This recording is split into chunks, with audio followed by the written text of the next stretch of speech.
Welcome to Sava Talks Football on this day of all days, the best day of the year, my birthday. Kuva, how are you, my man? You good? Recovering, mate. Recovering. What a game. It's just not easy being a Spurs fan, is it? I mean, they put us right through the ringer, don't they? It is. Every emotion through that really was. Oh, God. That first half, I was fuming. Yeah. Absolutely fuming. I bet everybody was. Oh, sure. We can't do this again, can we? And we bloody well did. Mate, listen, one of my best mates, a West Ham fan, just messaged me and he said, God, talk about second half FC. And Yeah. I just don't understand this football team. I don't get what we're doing anymore, Kuva. It's like it's almost as though we go out and it's like, yeah, don't worry, lads, just do what you got to do first half. If they score, don't worry. We'll do the second half. I mean, what an ending. What an ending. I mean, the header, they should have won, and we go down the other end and nick it. I mean, you could say that's have what won before that about. as well. It's just sure. I'll tell you what, if you take the first half away and then even the second half where we were on top to start with, and it was kind of a bit dull in that way. It wasn't a contest. But after that, what a cup game. I mean, neutrals probably loved that last half hour. For sure. Yeah, I mean, I must admit, I was enjoying it. It was exciting. It was worth watching. It was, at least we're going for it. It was, I much prefer to see that than sitting back. I tell you what, mate. I mean, I'll be honest. First off, I'm sitting in a restaurant. Everyone's out. Happy birthday, all this. And I've got Spurs Marseille, my phone lent up against my pint. Do you know what I mean? Watching it on the BT app. And my brother-in-law's a Chelsea fan. And he said, he said, you're never going to enjoy football under Conte. He went, even when we were on the league, we didn't enjoy it. And I said to him, oh, God, this is so bad. I said to him, it's so bad. Get home, switch it on. It's almost as though we've changed 11 players. Like, yeah. I'm not saying we were all over them, and it was still counter-attacking football, but why can't... Bless me. Why can't we start like that, Kuva? Why do we have to keep going behind before he lets the handbrake off players like Bentancur? What is... I'm so baffled by this football club. It's got to be the playing with fear part. If you're trying to do perfection for the manager, keep whatever you do, don't concede a goal, and it affects your game. Then you do concede a goal. Plan A's out of the window. Yeah. Oh well, don't worry about it so much. As soon as the fear's gone, and they just think might as well go for it, seem to be playing a bit. This conversation we've had before. Why are we playing this style of football? We clearly don't need to be. Clearly, we can play a better brand of football when we want to. So, you tell me, why do they do it? I think it is purely down to that sort of collective mentality, isn't it? It's very strange. At times, I've made this comment a few times this season. It seems like we make it very easy to look like we're a team playing with 10 players. Yeah. In like World Cup games when England get a player sent off, like Beckham got sent off against Argentina, wasn't it, or something like that? We're having to rely on set pieces as our only real outlet. That was our only way to get through the game, or perhaps the pace of one player to get a breakaway goal. As soon as Sonny was off the pitch, that's it. There's the breakaway goal gone. So we're looking at set pieces. Sure enough, they paid off for us. But why does it have to be like that? Well, Kuva, somebody said to me today, like, who's been your best player so far this season? And I said, our best player isn't a player. I said, it's the set piece coach. I mean, I've never known it in my Spurs time for Spurs to score so many set pieces. I mean, look, I'll be honest. I mean, Kuva, listen, I'm not going to be, look, the euphoria of tonight is great. It was great to win the game, but sorry, I nearly swore there. Jesus Christ, it's tough watching us. I mean, yeah. That first half, I keep saying this every week. Our first halves are rivaling every other first half for being the worst first half that I've ever seen.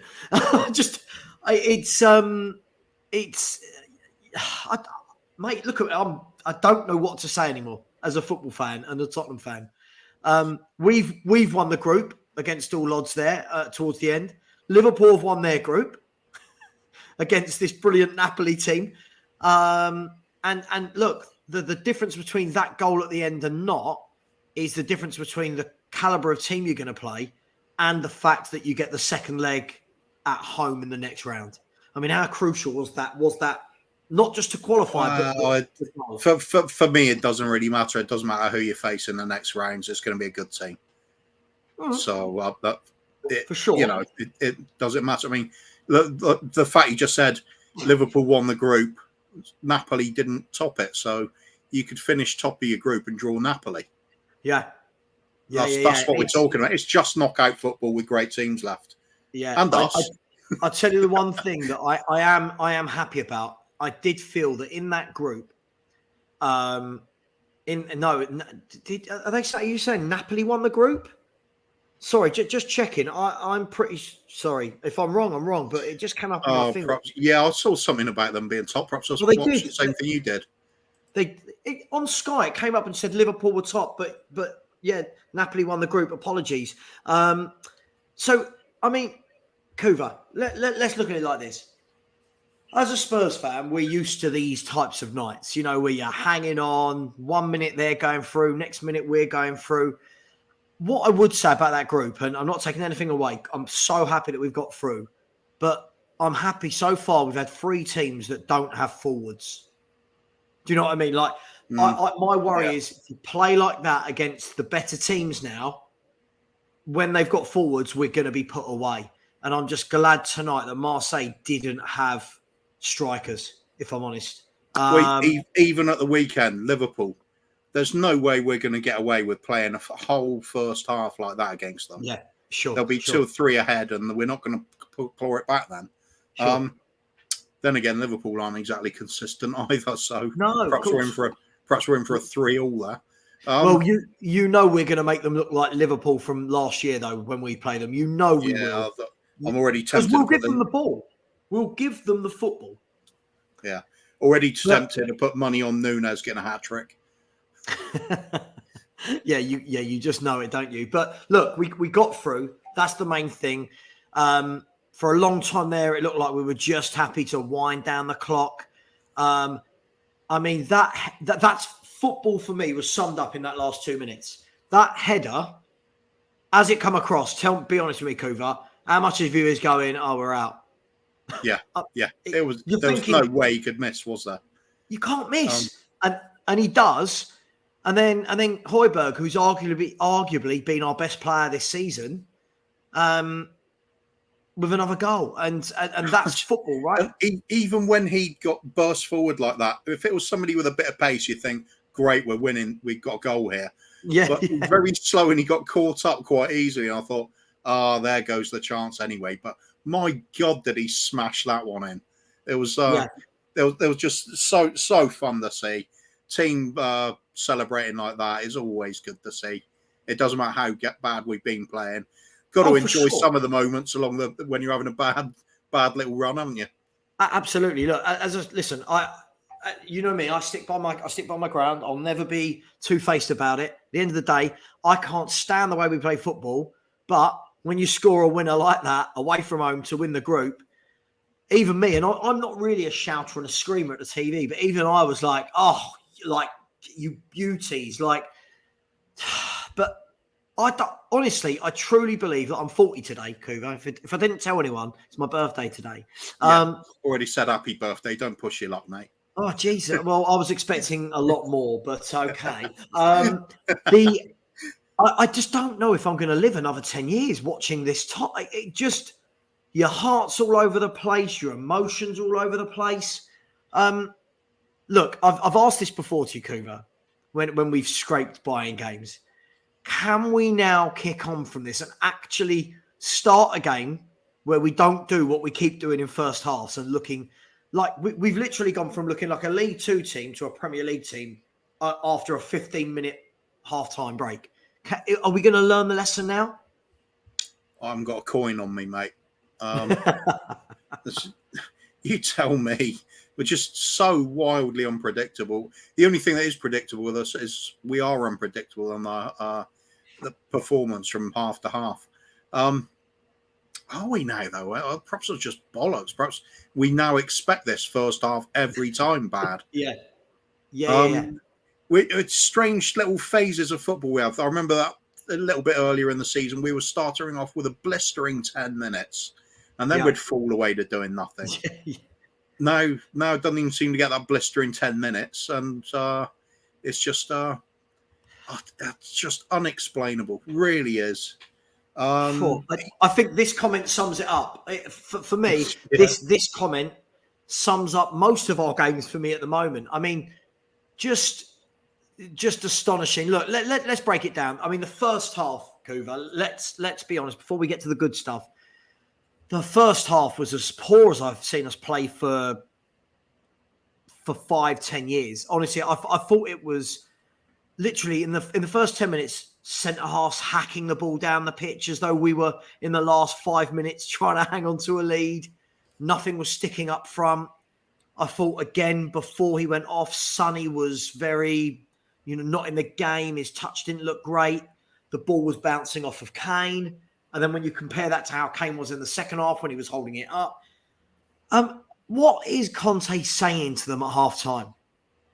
Well, nothing this time. You don't think? Well, he's banned, wasn't he? He was sitting in the in general, what's the message to the boys?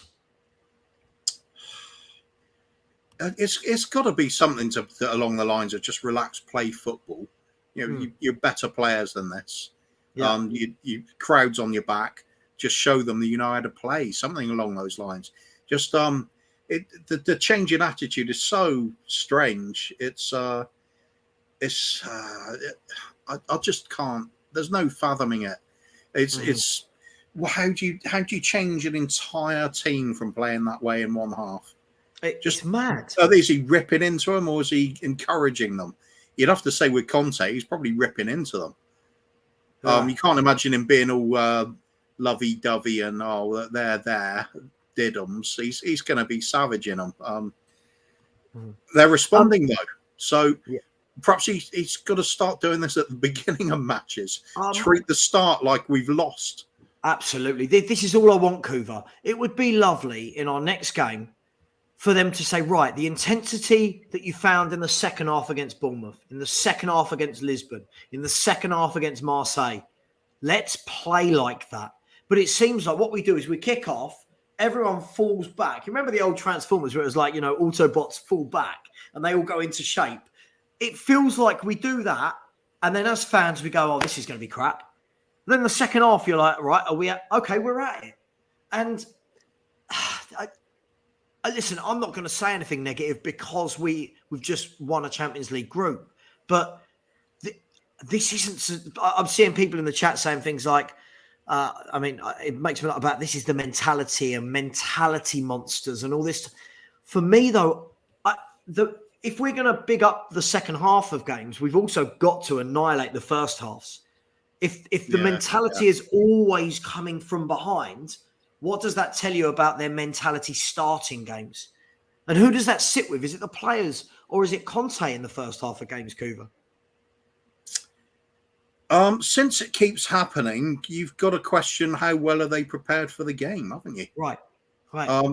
Perhaps he's just got to find some way to, what are some of the weird things that have been done before? Managers using buckets of ice water thrown on players and stuff just to get them going, getting them. Yeah.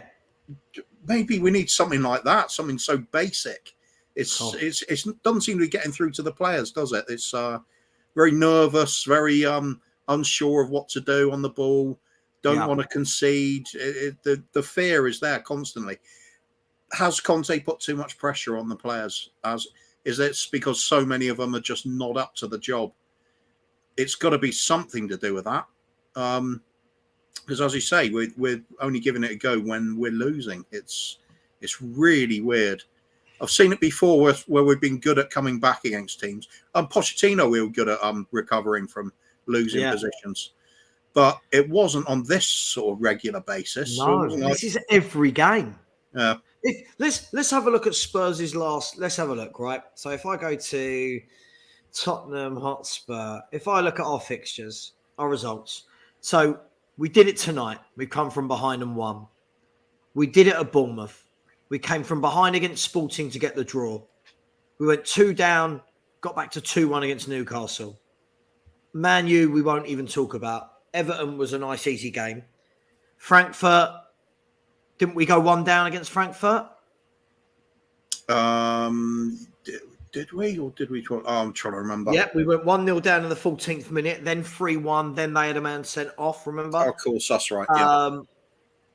Yeah. Brighton was 1-0. Before that... Thinking about it, the Frankfurt one was such a strange game because after being 3-1 up and them having a player sent off, they score and we're having to hang on. Like we're the ones with 10 men. Yeah. That's weird mentality again, isn't it? Yeah. Just don't get it. Consistency is out.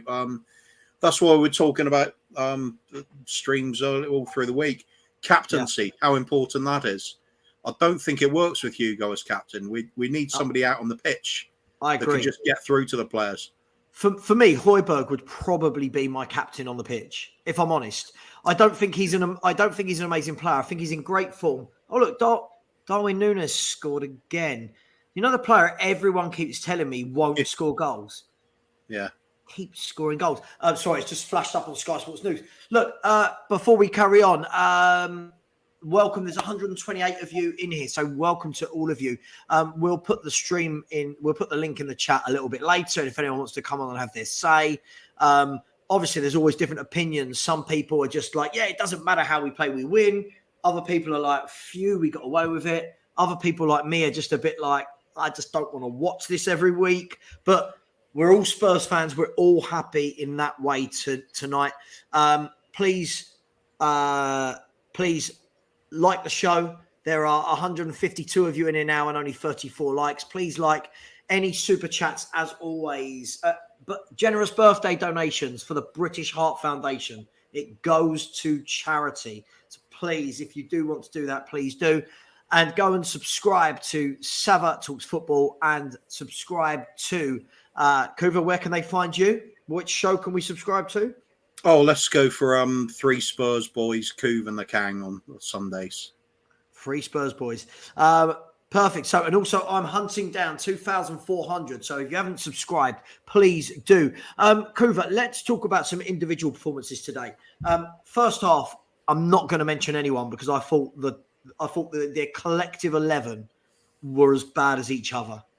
Second half, I mean, Bentancur, and I'll go deeper into Bentancur in a minute, but his second half performance before he came off with cramp or whether it was his hamstring or whatever, he looked free, he looked let off the leash, and he looked like he was all over the place, closing down, winning tackles, passing. What did you make of his second half performance? Great performance. He really was running the show in that for large periods of time. I think the other one that stood out for me, although he didn't score, Harry Kane. His work up front was fantastic. Oh, the amount of battles he was coming out on top of from it was incredible. Keeping hold of the ball when we're under pressure so many times. I think other than him, those two, Højbjerg, you got the mention. Coming up with the goods when it matters again. Yeah, he was heavily involved in that second half. Really, the degree to which we turned the game around was just stunning. Because that first half, Marseille won every 50-50 ball, everything, anticipated everything. Second half, we were doing it to them. Large periods, they recovered a little bit, and it made it a really good contest. So let me ask you quickly, Kuva. Sorry, I just want to. Tyson Fury, big yourself up. I love it when Tyson Fury's in the chat, which always means that Anthony Joshua is not far behind. He says, Sava, we actually played good football. Bentancur and Højbjerg were class. Longley stood up as well. I'm going to disagree with this, Kuva. Respectfully, Tyson, because you're hard as nails. But did we play? I thought we did. I thought we had some decent counterattacks in the second half. But can we go as far as saying it was good football? I personally can't. What do you make of it?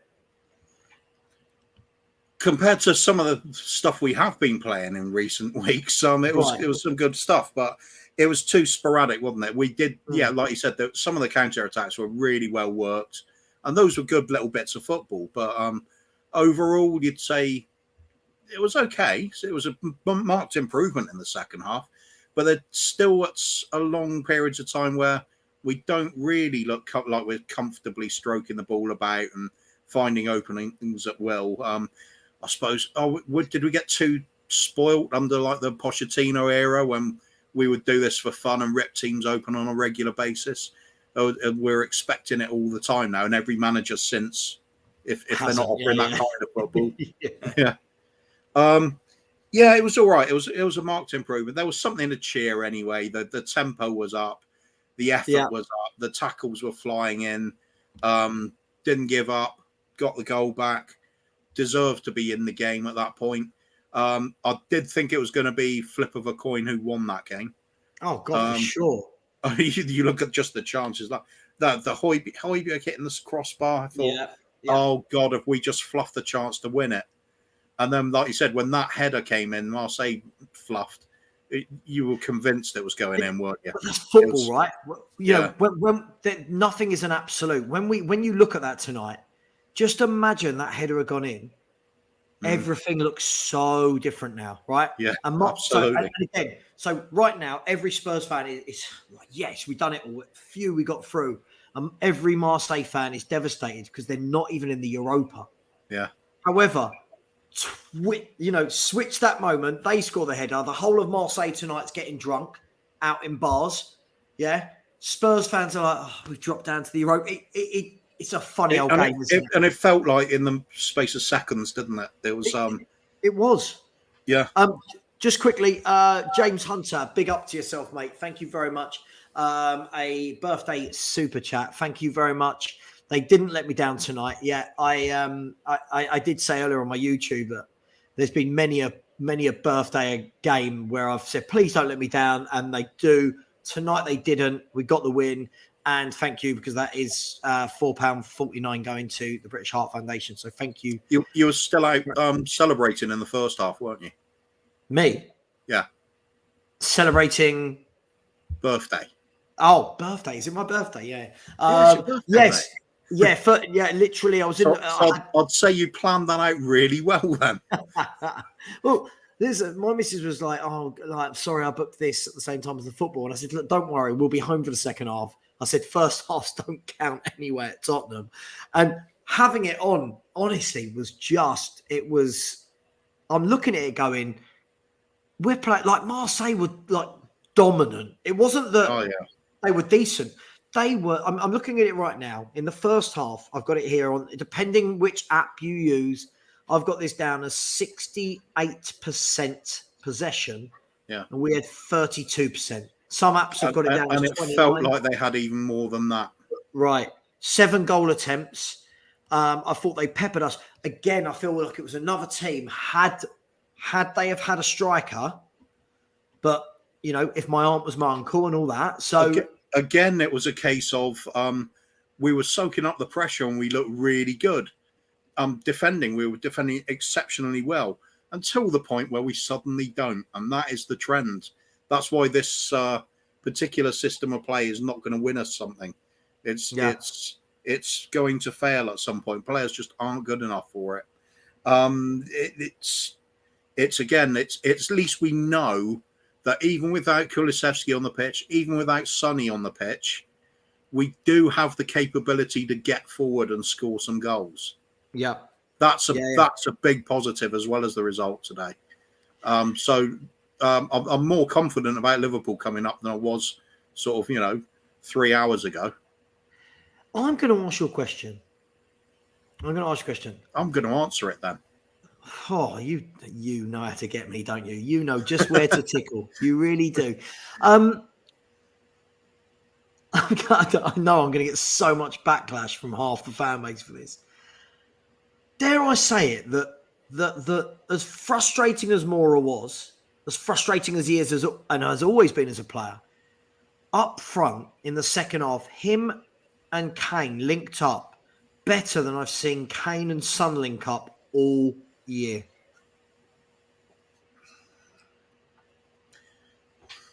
There is some truth to it. I think there is some truth to it. What do you think in the chat, people? Tell me. Look, I just felt that Mora went looking for the ball. He was getting on the ball. He was driving at people. Yes, he is infuriating. Yes, this has to be his last season at the club. But he was looking for Harry. He was looking to give it to Harry, then to go and get it again. And I don't know. It just felt so much more positive than what we've seen lately. It was one of his better games in recent seasons. That's for sure. Harry was on it as well. I think when he's got somebody, a willing runner with him, it's fine. It works well. If you leave Harry Kane isolated, going to struggle. He'll have 3 players on him. Can't do anything. So Mora was important. He was dragging players around. So was Kane. They're running off each other and making space for each other. Mm-hmm. It was working, but also aided by the fact that after we scored, Marseille had to really come at us again, didn't they? And that creates a bit of room at the back, and we exploited it. We do look better when we're counter-attacking. That's simple as that, really, isn't it? We're struggling when we take the game to them and they sit back. We're passing around in the final third for a long time without really creating much, and we have to rely on the set piece. Again, it was set pieces again tonight that's got us out of jail.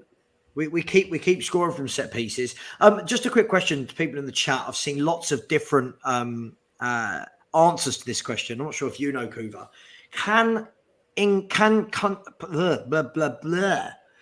Easy for you to say. Can teams from the same country now play each other in the knockout rounds? I just need to know if anyone. That's a good question.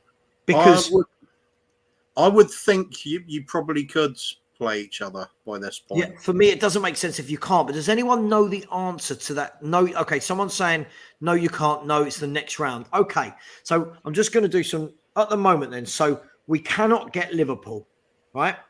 So far from the groups that are finished, there's 4 groups finished, obviously. We can either get Club Brugge, Inter Milan. Oh, it doesn't matter, mate.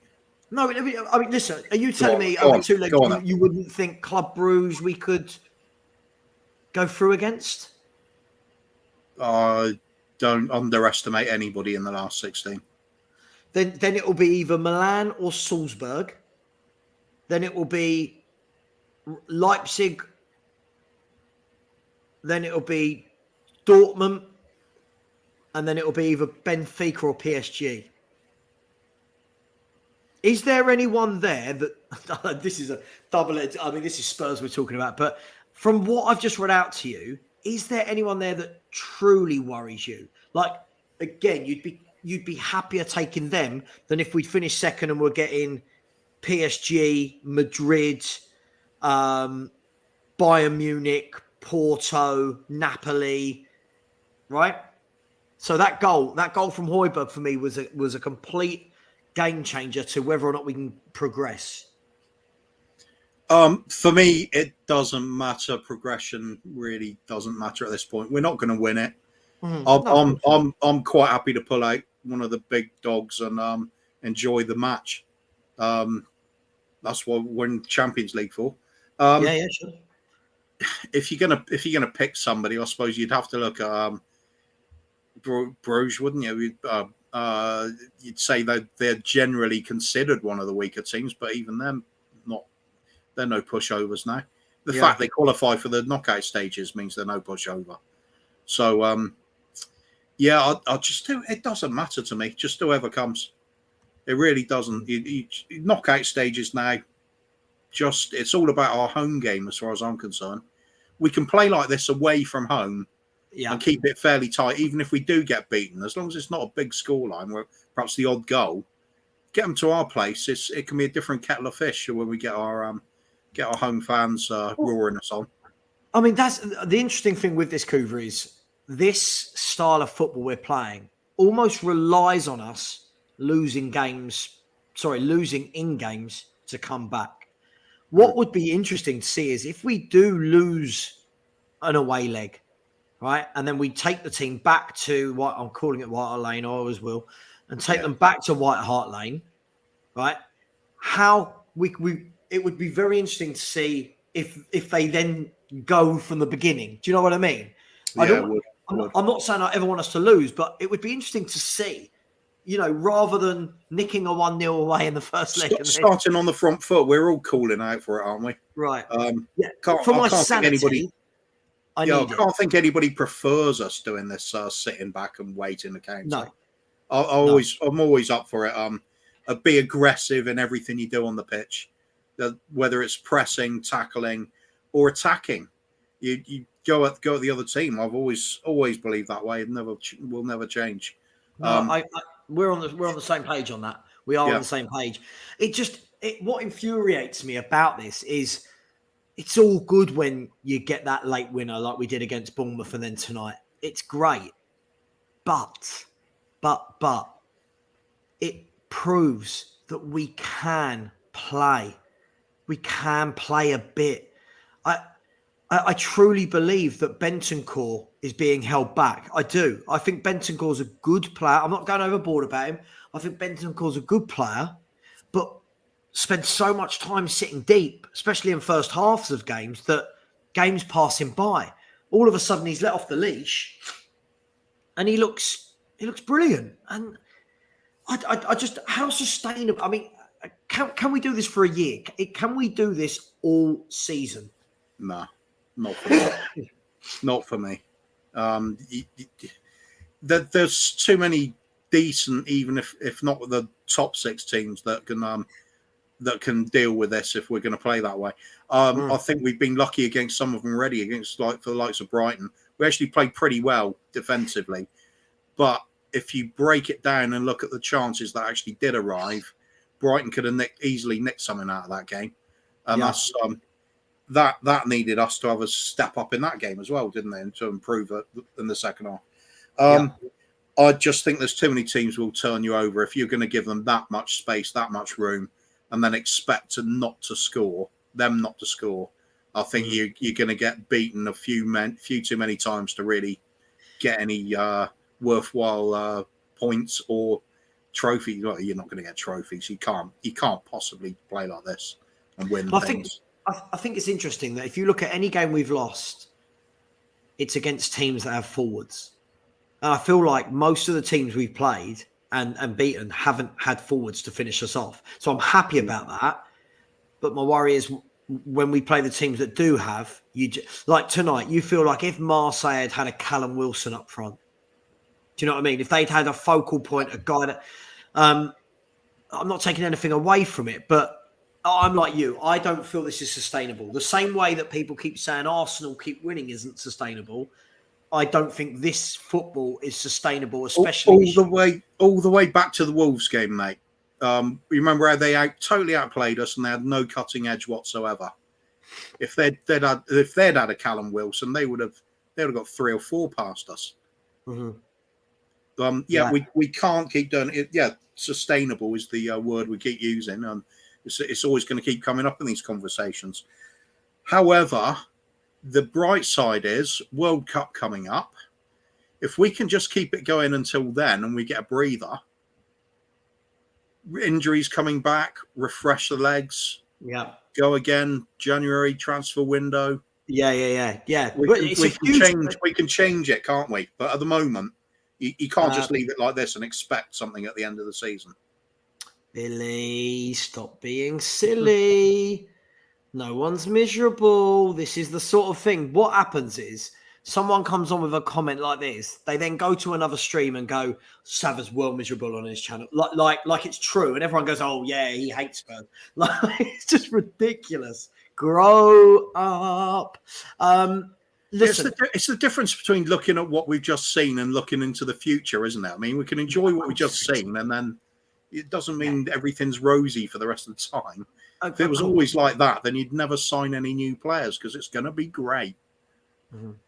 Yeah, listen, I mean, look, what this does do, though, I mean, I think, again, I feel this puts pressure on Enoch and Levy. I do. Because we're going into the turn of the year, right? We're going into the turn of the year with Champions League football, and I mean, barring disastrous results, probably in the top 4. That then puts the pressure on Levy and Enoch into, right, what are we going to do now? But, you've got the manager who's got you there or thereabouts. What are we going to do? And for me, I know what's going to happen. You know what's going to happen. Lots of fans will think great stuff's going to happen. But again, this puts pressure on the board and hopefully opens more eyes if they don't do what is needed. Because we know what is needed now. We've seen from the beginning of this season that a few injuries, and you're worried. Like right now, I'm looking to the game at Liverpool, and you're probably thinking Sonny's not going to play. I'm not a doctor. I'm just saying. You've got, is Romero fit? Kulusevski still out, I think. Is Richarlison? It's starting to pile up, and the owners have got to help with that, right? Yeah, without doubt. Sure. We've been talking about it all the way through the season, haven't we? We'd talk about Arsenal falling away because they're going to be thin on numbers if they get a few injuries. Mm. Everybody seems to accept that. But then when it comes to us having the same sort of problems, people say, no, it's like it's not going to happen to us. When this third place in the league is definitely reflecting how we're going to finish. No way. It all changes very quickly. If we don't, well, it's back to the old Levy back in Conte bit, isn't it? Back in any manager. If we do back him, we've got a good chance of succeeding and winning something. It's going to take a little while to do it, but we will be able to do it. If we don't back him, nothing's happening. Next, if we sack him and another manager comes in, don't back him, not going to win anything again. It's like either you can choose whichever style of play you want.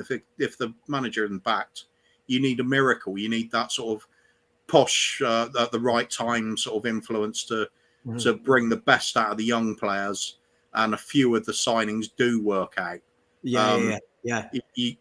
regularly have transfer windows where those signings do not work out.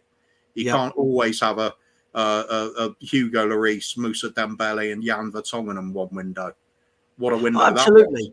Do you know what I think would be good for me, Coover, would be, especially in this window, knowing that we're going into the Champions League knockout stages, knowing that we'll most likely be top 4 moving into that, would be lovely to see I'm not saying, I'd never say world-class signing. We're not going to sign world-class players, but a player that everyone comes together on. Not a Richarlison where 50% are like, oh, and the other 50% like, yeah, he's great.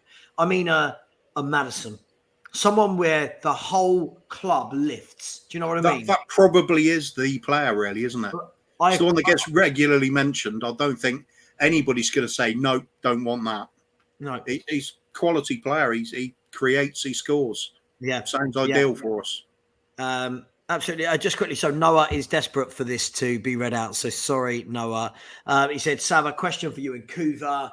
Does this remind you of Ollie Ball? I love how has this crept into football? Ollie Ball, Conte Ball, Poch Ball. So does this remind you of how Ole Gunnar Solskjaer played with Man United and just kept nicking wins, but it was really poor to watch? Getting away with it. Yeah. Similarities, isn't there? Yep. And certain times you can look like one of the best teams in the league, and other times just don't even turn up. Yeah. That's us all over, isn't it? Yeah, absolutely. Stephen, I agree. I'm not sure what Billy wants me to do. I mean, I don't know how I'm being myself. I don't know why that's miserable. I mean, I don't know. What is everyone else doing on their streams then tonight that makes them not miserable? Are they like just grinning from dancing around in their underwear? Yeah, like just I don't know. Listen, as I said, it was a very good result in challenging circumstances.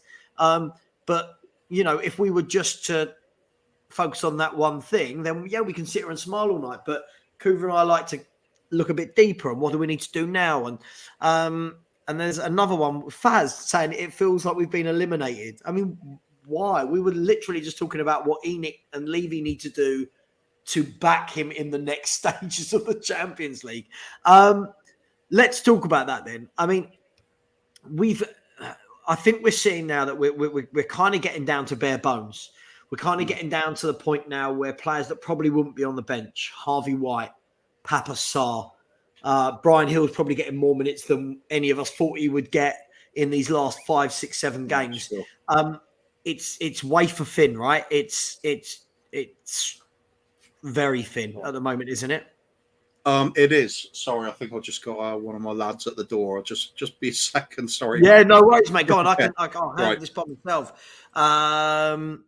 Faz, dude, I don't know who's not enjoyed the win for tonight. It's people like you that put this narrative out there that isn't true. Kuva and I have already said this is what being a football fan is all about. I'm not sure what you're listening to. Yeah. We've been streaming for 41 minutes. We talked for about half an hour specifically about the goal. So please, these sort of comments are what people in the YouTube world get frustrated about, because it's just at this stage lies, Faz. And then you wonder why I have a pop at you, because it's lies. When you're saying let's celebrate, I don't know who hasn't. Paul Pablo said, sorry, Sav, I've been watching Maddison last 3 games, only turn up against Tottenham. Maddison, I don't think he even got to make the England squad. Well, look, first and foremost, let's have a look at how silly this comment is, Paul, because first and foremost, I mean, the England manager is Gareth Southgate, who hates players of that ilk. He hates playmakers, doesn't he? That's not how he plays. Now, second of all, let's have a look at James Maddison, who only turns up. You've watched him for 3 games, have you? So let's have a look. James Maddison for the last 2 seasons. James Maddison, where are we? Here we go. So James Maddison, in his last 46 Premier League games, has got 18 goals and 13 assists.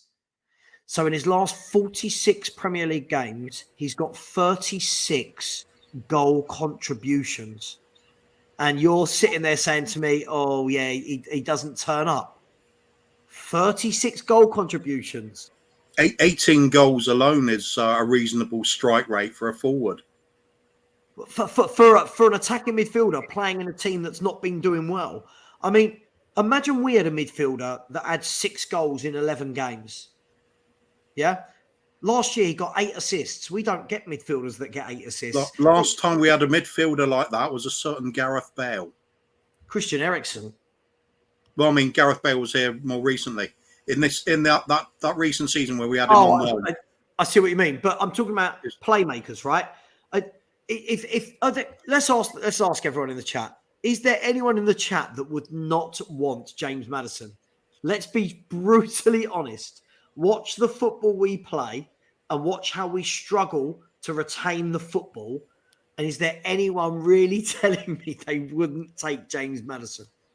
Just think about the amount of times where Son and Kane are looking for somebody to thread a ball through to them, between the defenders. Just think what Maddison can do. That's what he's so proficient at. We're crying out for it at times. Okay. I'll tell you what, then, Paul Pablo, if we're looking at just the last 3 games, cold, does that mean Heung-Min Son is absolutely shit? And this is the problem. When you pick a sample size that small, bearing in mind, one of those 3 games you mentioned, right, was against Man City, where teams don't have the football. Right, let's have a look. I'm sorry, I've just got to look. So, James Maddison played in a Wolves team, played against Wolves, and they won 4-0. Right? They won 4-0, and he got a goal. He played against Leeds as they won 2-0. Right? So if you watched his last 3 games, they've won 4-0, 2-0, and then lost 1-0 to the champions. Are we really saying that off of those 3 games, you've decided James Maddison isn't good enough for Tottenham Hotspur? He would be the one that fills Eriksen's shoes. He really would. For sure. I'd love this guy as well. I would love. Just think of the link up for England as well. If you get Kane forming a partnership with Maddison, fantastic. What Maddison does for me is he takes you up the pitch. He's one of those that's comfortable in receiving the ball when he's got players around him. And his first thought is always, what can I thread through? Yeah. And we haven't had a player like that since Christian Eriksen. And honestly, I know that football is opinions, right? I mean, look, wouldn't pay over 40 to 45 million. This is a guy with 36 goal contributions in his last 46 games. You don't pick up players with those stats for 40 million. I'm the negative one, Coover. I'm the that guy would make me. I'd go every game again. I'd go every game again. I know what you mean. I know what you mean. It's that one special kind of player that transforms you the way you play. Of course, we absolutely need him. It's if not, it's going to be somebody very similar. It's just he's one that seems a viable target, doesn't he? He's Premiership proven. There's no language barrier. Leicester are likely to sell if we put in the right offer. I think fantastic player to have. I mean, Bill, when you're Barnes saying is a good shout as well. I like him too, but I like Harvey Barnes, but Harvey Barnes is already like what we've got, that wide play. I think what we're lacking, Coover, it's the bloke in the middle that can get the ball. And, you know, if we're going to play three in midfield, for example, the bloke that can get the ball off the other two that are sitting and will be the conduit between them two and the front two. Exactly. That's what's missing. It's a proper playmaker. It's literally you want to channel the team through him. Mm-hmm. I mean, can I ask what player you would prefer, De Bruyne or Maddison? I mean, I'm not sure what relevance that has. The point is, if Spurs went in and put a bid for Kevin De Bruyne right now, I'm pretty sure we'd get laughed at, right? And I'm pretty sure Kevin De Bruyne would laugh at us also. If we went and put in a proper bid for Maddison, Maddison's head would be turned so quick, wouldn't it? From Leicester to Tottenham. Compared to De Bruyne, yeah. I mean, Leicester to Tottenham, Champions League football versus at the moment where they are.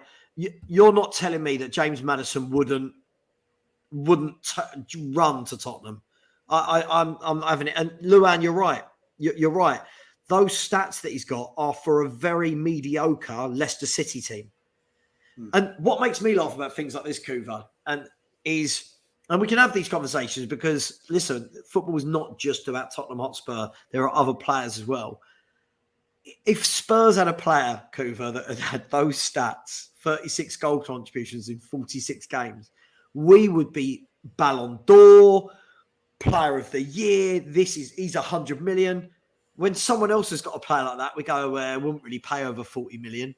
It's mental. It's true. It's mental. Oh my God. It's like when Jesus signs for Arsenal. Didn't want him anyway. Rubbish. Yeah. Look at how many goals he's getting. It's like don't actually focus on the fact he's making their attack tick over. It's an integral part of the way they play. Yeah. Never mind. Oh well, Maddison's a class player. I think if you got your head screwed on, you know it. Of course. I mean, but James, here's the thing. First and foremost, why would our transfer kitty only be 45 million? What you tell me then? If you've got 45 million, you don't want to blow your whole transfer kitty on one player. I don't get it. For me, the next player that comes in, it needs to be someone that is so different to what we've got. It can't be another combative central midfielder. It can't be another average wing back. It can't be another winger that is okay but doesn't set the world alight. Surely we've got to have. I don't know. Am I mad, Coover? Am I losing the plot? No, I'm with you, mate. If you only have to look at the fact that that 150 million cash injection that was reported so highly. Now we all got excited about it. Oh, use that on transfers. We didn't even draw 50 million of that out. So the cash is there. That's just from that cash injection. You add on top of that what we naturally generate as a club, a massive club, one of the biggest in the world. We've got money to burn on players if we want to. Question is, do we want to? I think the time is right now to do it. If we went out and spent, even if we spent, like, say, if we could get 120 million spent on just Maddison and a quality centre back, something like that, that would be a pretty useful January transfer window. We'd put up with the fact that our wing backs are still dodgy.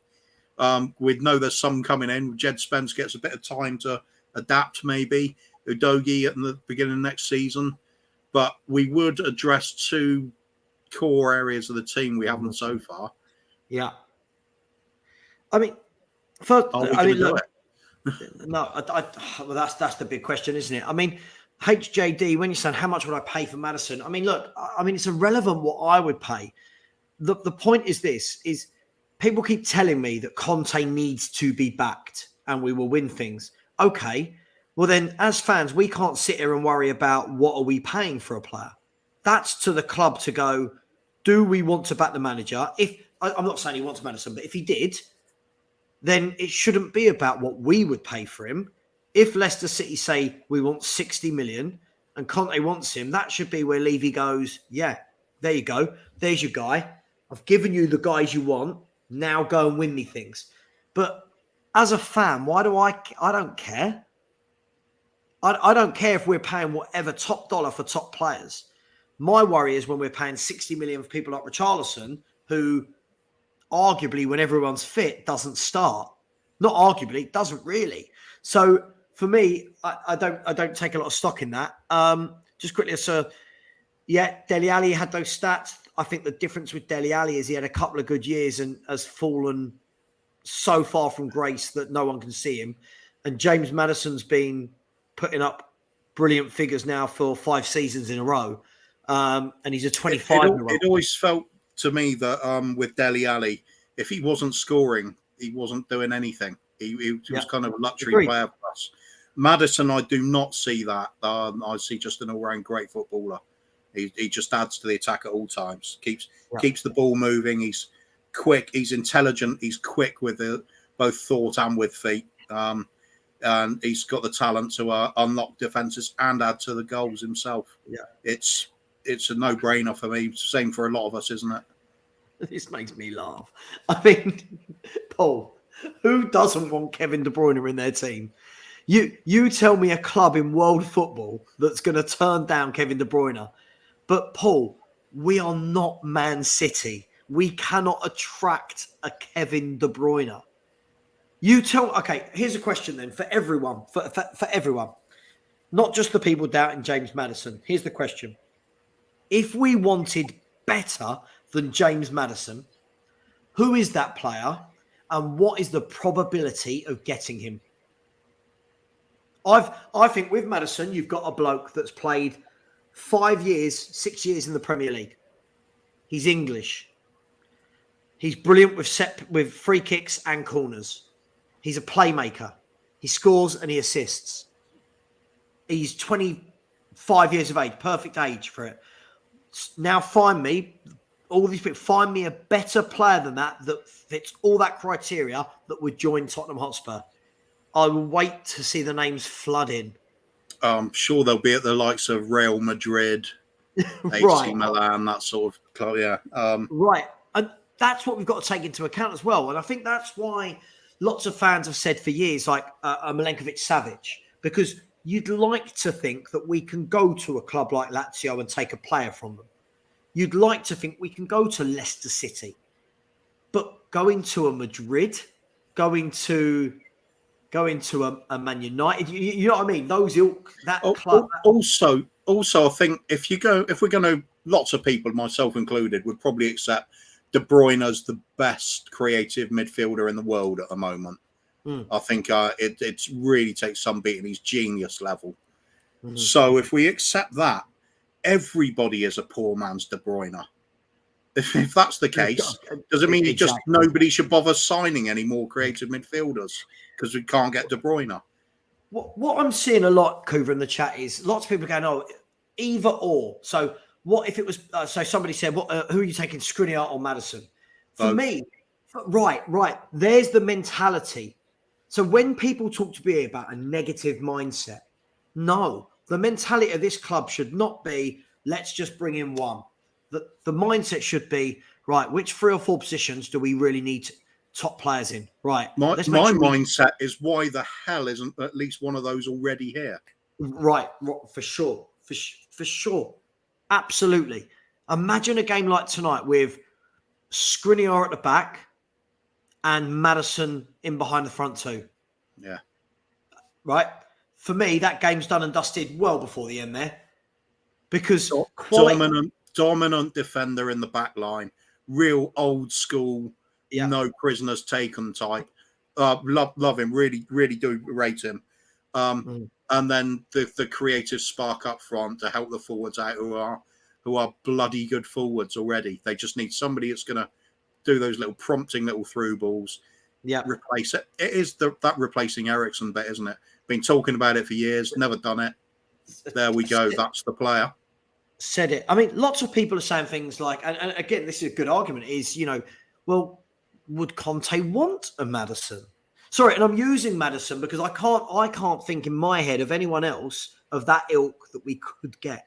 That's the only reason I'm happy to insert another name in there if anyone finds them. But Kuva, for you, if he was offered Maddison, I'm not saying he has been, if he was offered Maddison in January and said no, would that ring alarm bells? Because for me, it's everything this football club is missing is a player like that. So we can talk about wing backs, and yes, we need wing backs. But getting in wing backs still, for me, leaves us with very little creativity. Oh, we need the wing backs as well. There's no doubt about it. For sure. But yeah, if he was offered Maddison and said no, I would have to assume it's because he's had the promise of somebody he wants more than that to fill that role. Yeah. So you would be looking perhaps a Milinkovic, Savic, somebody like that, which I'd have absolutely no problem with. There's another player that would do the job. I think it'd be more difficult to get than Maddison will, though. Yeah. But he would fill the role. I don't get this. For me, I feel like we're watching different players. You're saying Maddison is not of the standard we need. At the moment, our options, what are our options as opposed to a Maddison?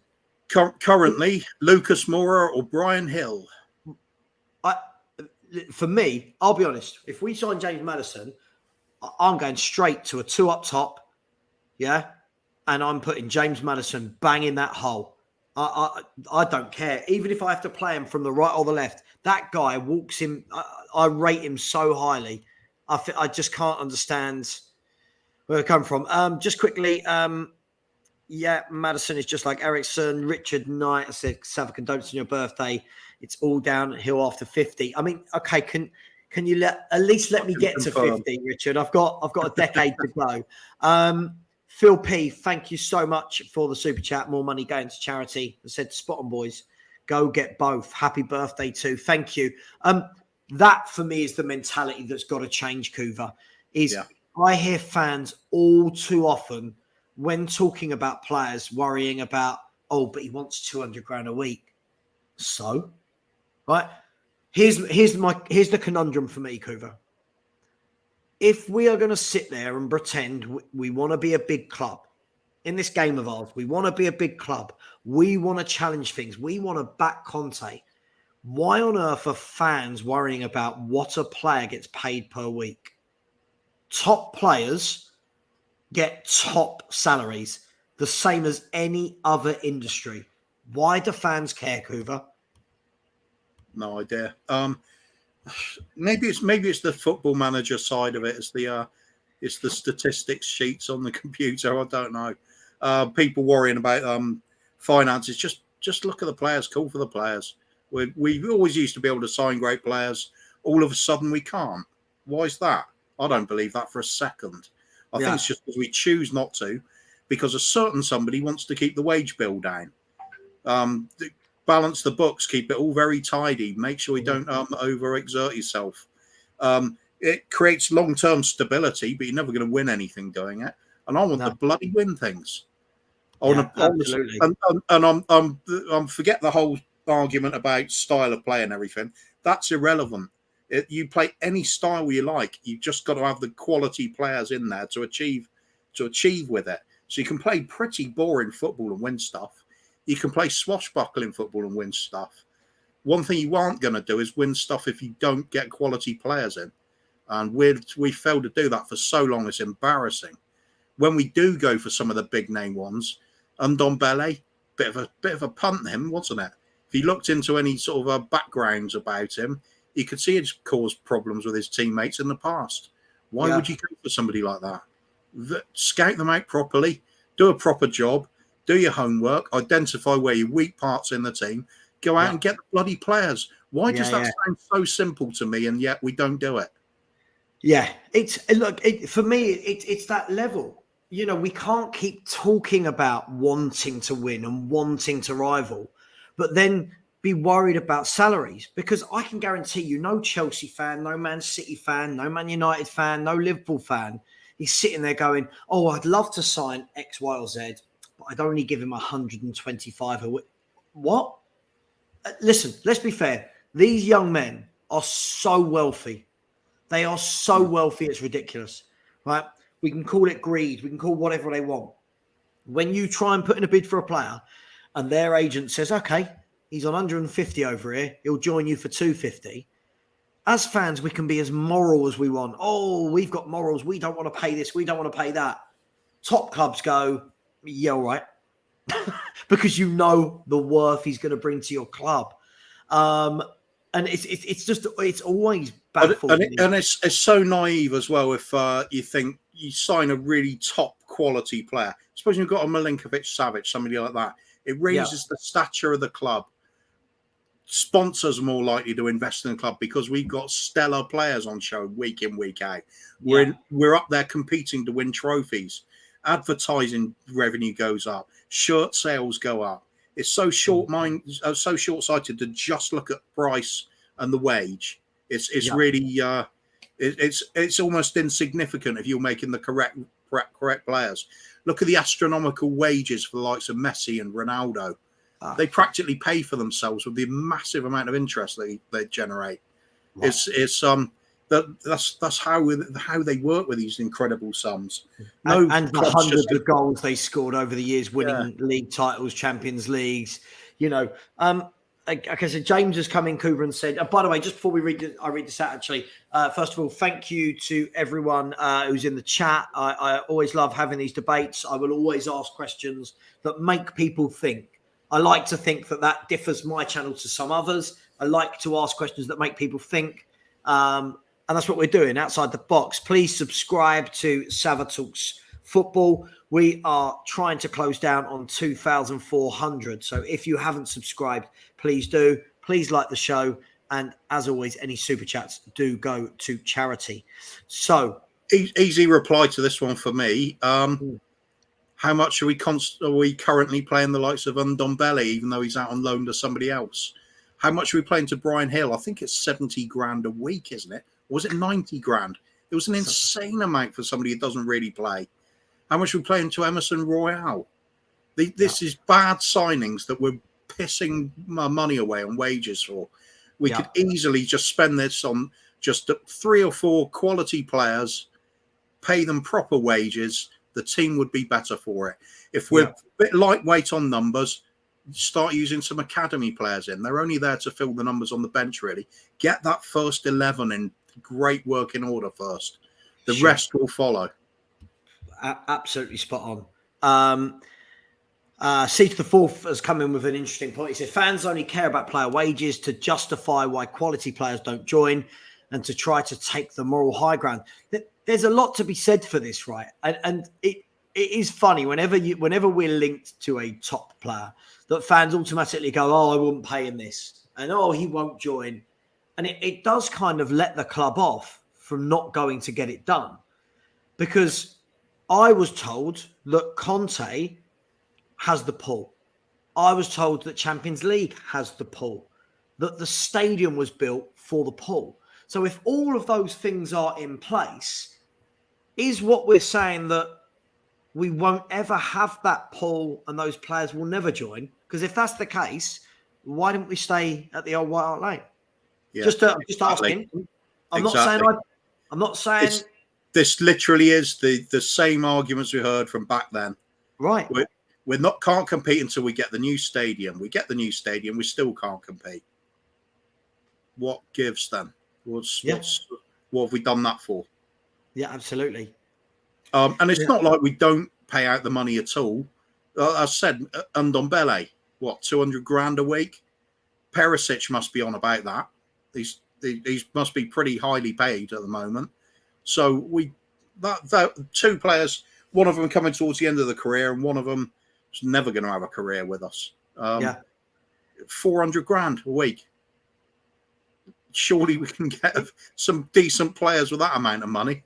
But another point to this, Coover, that I always hear, and guys, I'm going to put the link to the stream in the chat in a minute, and if anyone does want to come on and say their point, then you're more than welcome to. Please just be respectful, and if I then have to let you go to let someone else on, please don't be offended. You hear things like, oh, well, that guy wants 250, and if he gets 250, that means we have to give Kane more money, so we can't do that because he'll be on more than Kane. You know, when you think, that's such a backwards way of looking at it. Surely that's the same as any company. All right, we want to bring in better talent than we've got. All right, they're going to come in on more money than what we've already got. Okay, so we need to raise what we've already got to... That's how the big clubs get big. You have to pay. Surely you've got to pay, Yakuba, right? We can't keep signing players that are on those low salaries. They're on the low salaries for a reason, because they're not top players. That's it. We pay overinflated wages to absolutely average players. That's why we're wasting so much money. Dyer, David, still here. We give them contract extensions instead of going to look to replace them with quality players. It's go the easy option, then bump the wages up, so keep them there in a long term. Problem solved, according to Levy. But when it comes to doing anything on the pitch, problem's still there. You just cemented it in. They're impossible to sell now, some of these, because the wages are so high. It's fine. Pay the wages when the player's worth it, but make sure you're doing it to players that are worth it. Yeah. We've assembled mediocrity over the years. We've done it for a very long time. This is why we're in this situation. We're asking for 12, 15 players in a window. Can't happen. Everybody knows it can't happen. We should never be in that situation. Why are we looking to replace players that should have been replaced 7 or 8 years ago? And I'm talking Davis, Dyer again. That Pochettino didn't want them at the time. Dyer had to go be moved out to a defensive midfielder. Wasn't good enough at centre back. Then Posh dropped him from defensive midfielder as well because he wasn't good enough at that. Now he's a first team bloody regular. It's just because it's easy. It saves having to buy another player, doesn't it? Yeah, absolutely. Just quickly, I'm going to ask you a question in a second, Kuva. Just quickly, whoever just unsubscribed to me, thank you for that. That's lovely. If you are in the chat, please confirm. Have you subscribed? Have you not? If not, why not? You always watch the show. Subscribe. Kuva, here's an interesting one. I mean, I've got my opinion strongly on this, but I want you to answer first. James Hunter said, guys, come on. Fans don't want to pay ridiculous cash because some of us remember what happened to Leeds and smaller clubs like Pompey who spent well beyond their means. Kuva, would you like to take this? I'll start off with we're the 10th richest club in the world. We dwarf their incomes, dwarf them. We're right up there with our noisy neighbours down the road who have no problem shelling out 300-400 million in a few seasons. Yeah. They've got no problem paying wages. Even the ones that have failed, like Ozil, they didn't bother. They didn't blink an eye at paying the wages. We do for some reason. Yet we're generating the same sort of revenue they do. It's a fallacy that we can't afford all this stuff. We choose not to. We waste our money on players that aren't good enough and pay wages on them. Jack Clark, what is the point in signing him? Why did we get Brian Hill when we barely play him, yet we pay 22.5 million for him and pay 70, whatever it is, 70, 90 grand a week for him, and he sits on the bench or he goes on loan and we're trying to shift him out again? Yeah. What's the sense in this? Because we do it badly doesn't mean that the money isn't there to do get some proper signings in. We just got to do things differently to what we've been doing. Man United have been even more criminal than we have at wild spending on absolute trash and having to pick up the pieces afterwards. They're starting to get some sort of rhyme and reason to their transfer policy again now, and it's starting to show. So just because it's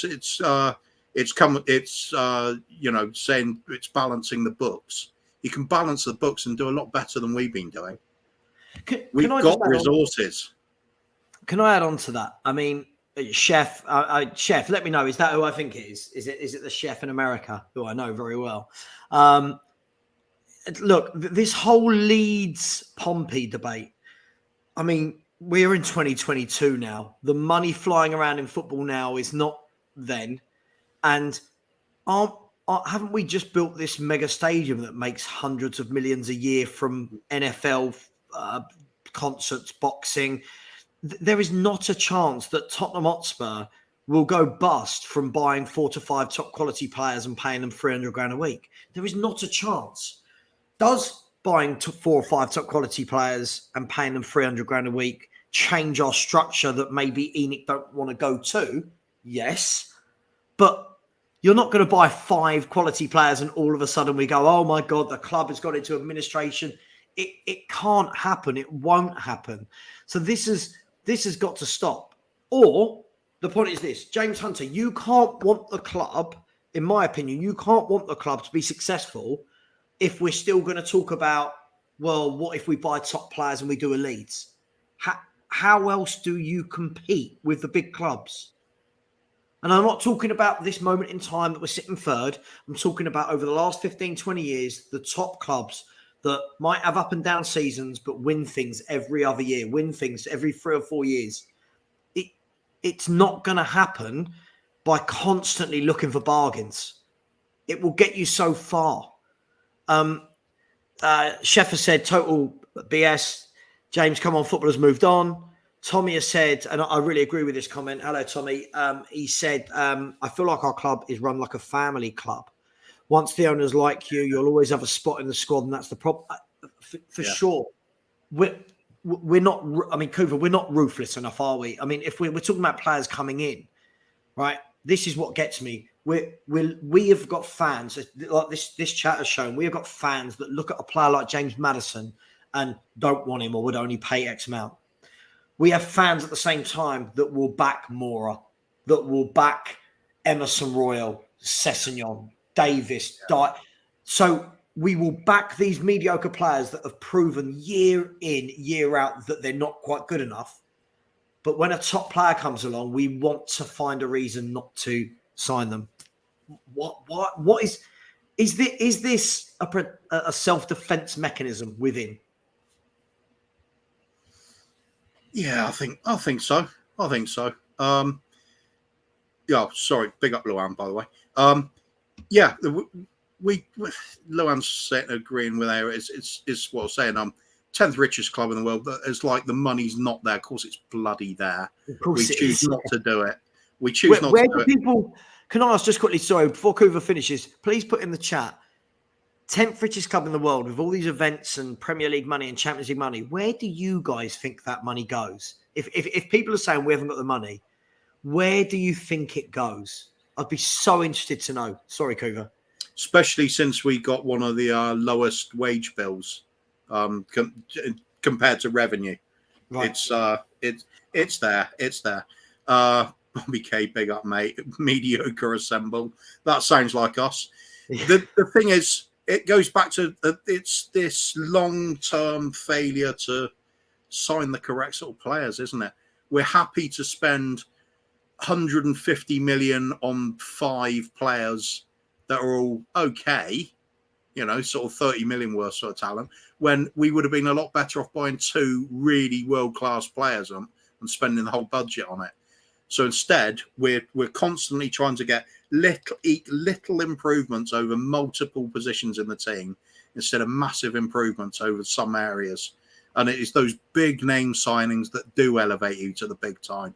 Yeah, it's where would Man United be over the years if they hadn't gone out and got the likes of a a young Cristiano Ronaldo, for example, and then they weren't buying the Van Nistelrooys and all these sorts of players.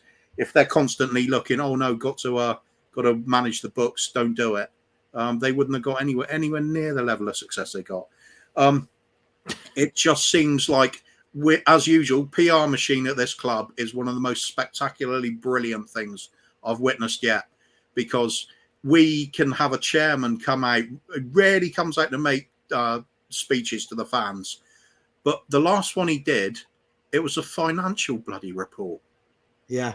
What fan really wants to hear that about how well we've done over the COVID crisis and how the finances are looking for the future? Yeah. Don't give a monkeys. Get the players in. That's what we want to hear about. But you know, when you just said the PR machine, it works, because look at these two comments in a row. I don't know how people. James is right. I want my £100 each game going towards staying in business. And then James said, I want us to compete, but I don't want us to go bust. I mean, us going bust is the equivalent of saying that Elon Musk is going to struggle for money in the near future. It's crazy that people have to understand how much money we make as a football club. The money being made at Tottenham Hotspur is astronomical. Before long, Coover, we won't be the 10th richest club in football. We will be the 4th or 5th richest club in football. And that's the mechanism that Daniel Levy and Joe Lewis and the ENIC group have built. For that, great. But how can they build that? We see all the money flooding in, and they've still pulled the wool over fans like this who still think we could go bust if we buy some top players. How have they managed to build a gargantuan and still get people thinking that we're struggling for money? I've no idea. I kind of see what James is getting at, but he's talking about Sean Butler, by the way, with the I thought he was talking about, yeah. Sure. I know Sean will agree with me on this point. That the finances really aren't the issue at the club. It's what we do with them that's always been the problem. For sure. It's as simple as that. Instead of buying 2 world-class players, we will go out and buy 5 or 6 average players and spend the same amount of money and the same amount of wages, and it gets us nowhere. Whereas the 2 world-class players would have elevated the team somewhere to heights we haven't reached so far.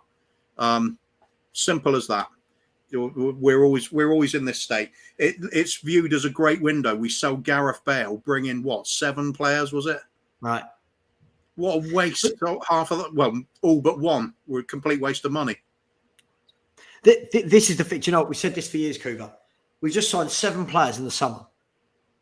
If the club had turned around and gone, you know what? Instead of buying all 7 of them, we're going to buy 1 young player. We're going to buy 3 players altogether instead of 7. One's going to be young and up and coming, like a Jed Spence. All right, cool. Or an Adoji, cool. The other 2 are going to be top players that slot straight in and make us stronger, right? Skriniar, I'm just chucking names. Let's not do he won't come, because just using names, for example, Skriniar and Milinkovic-Savic, right? If the club went and done that and then said, okay, we're going to do the same next summer, then you go, okay, all right, I like this, because what we're not doing is filling the squad with more and more and more players that are going to be impossible to get rid of. But like you just said, we don't. We buy players in bulk. We've just done it this summer. We buy players or get players in bulk. Not many of them make us stronger. When we could have got their collective salary and got it for 2 to 3 players rather than 6 or 7. And that's ambition for me. Ambition for me isn't going, we signed 7 players, so Conte's been backed. Well, really? Is a manager backed if it's not the player he wants? Exactly. And then what happens? You get these these arguments like, Posh was backed with what he wanted.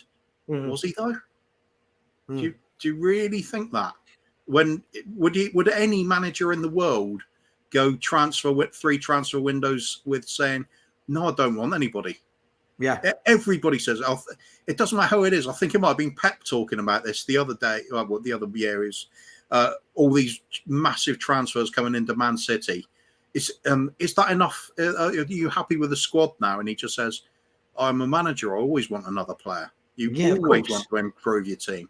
So to say it's half this is down to the management is just doesn't ring true to me. This is a long-term plan from Levy. It's what's got us this far. In being strict with the wages and the transfers, and it's all been well on above board and planned out.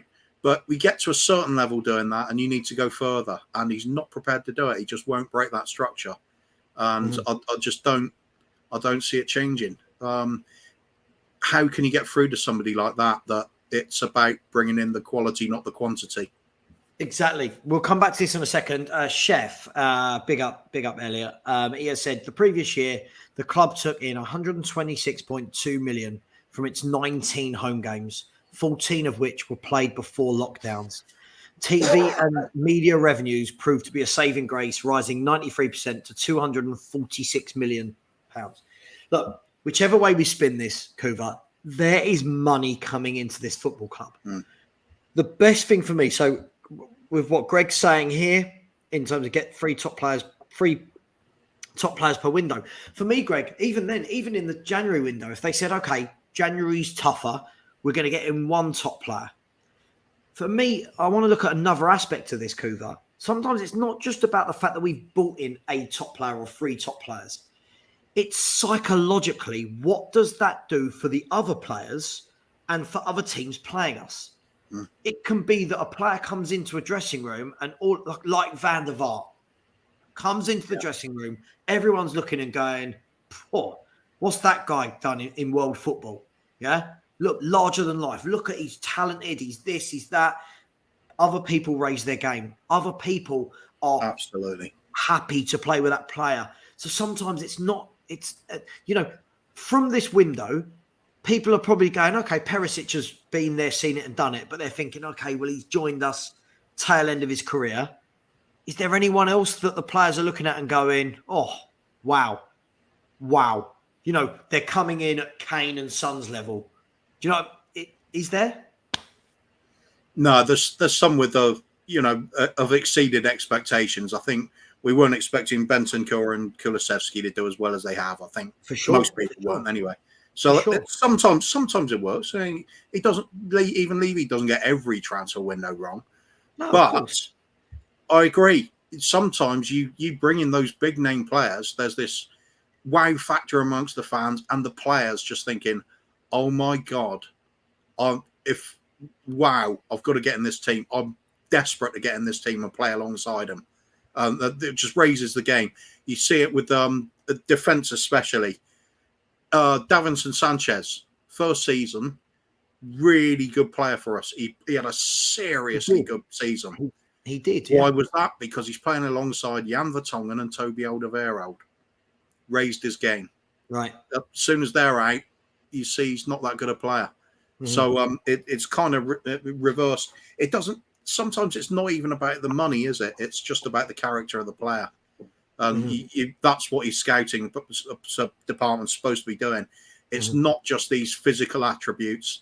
It's what they bring mentally. It's their winning attitude. It's their captaincy ability. It's their leadership. It's the will to win. It's there. Some of these characteristics, money doesn't really buy you that. You can get a homegrown player that does that for you. John Terry at Chelsea, brilliant for that. In my lifetime, we've had two players do that. You could argue a little bit, perhaps Michael Dawson or something like that. That kind of blood and thunder, put everything on the line for you type. But before that, I have to go back to the 80s for most of it. We just use all of our resources really, really badly, and that's what it comes down to. I agree. Hassan, welcome to the show, my friend. Are you okay? Thank you. Yeah, all good. Big up, mate. Good. I'm going to chuck you in with a real difficult one to start with. Listen, this kind of perpetual cycle that we're talking about here. So Scott has said, I agree, but top players won't come to Spurs even if we spend. Evidence of that is we tried to sign Diaz. He went to Liverpool. That's just an example of how we are caught in a vicious circle. I'll come to you in a second, Bobby K. And big up, you are very good looking. He told me earlier that he's the best looking person other than me in the Spurs fan base. I mean, I'm just saying. No, I think you were second. I was third. Kuva's beside you. You get number one here, okay. baby. Fair enough. Off the hook. Hassan, to this point, can we just use an example of a Luis Diaz? Because for me, if we cannot sign, I'm not even talking world-class players, right? Yeah. Because we all agree Luis Diaz is a good player. He's not world-class. Yeah. If we can't sign players of that caliber, what was the point of bringing in Conte? What was the point of building a £1 billion stadium? And what was the point of getting in the Champions League if fans now just go, oh, well, we can't get them? So where are you with that?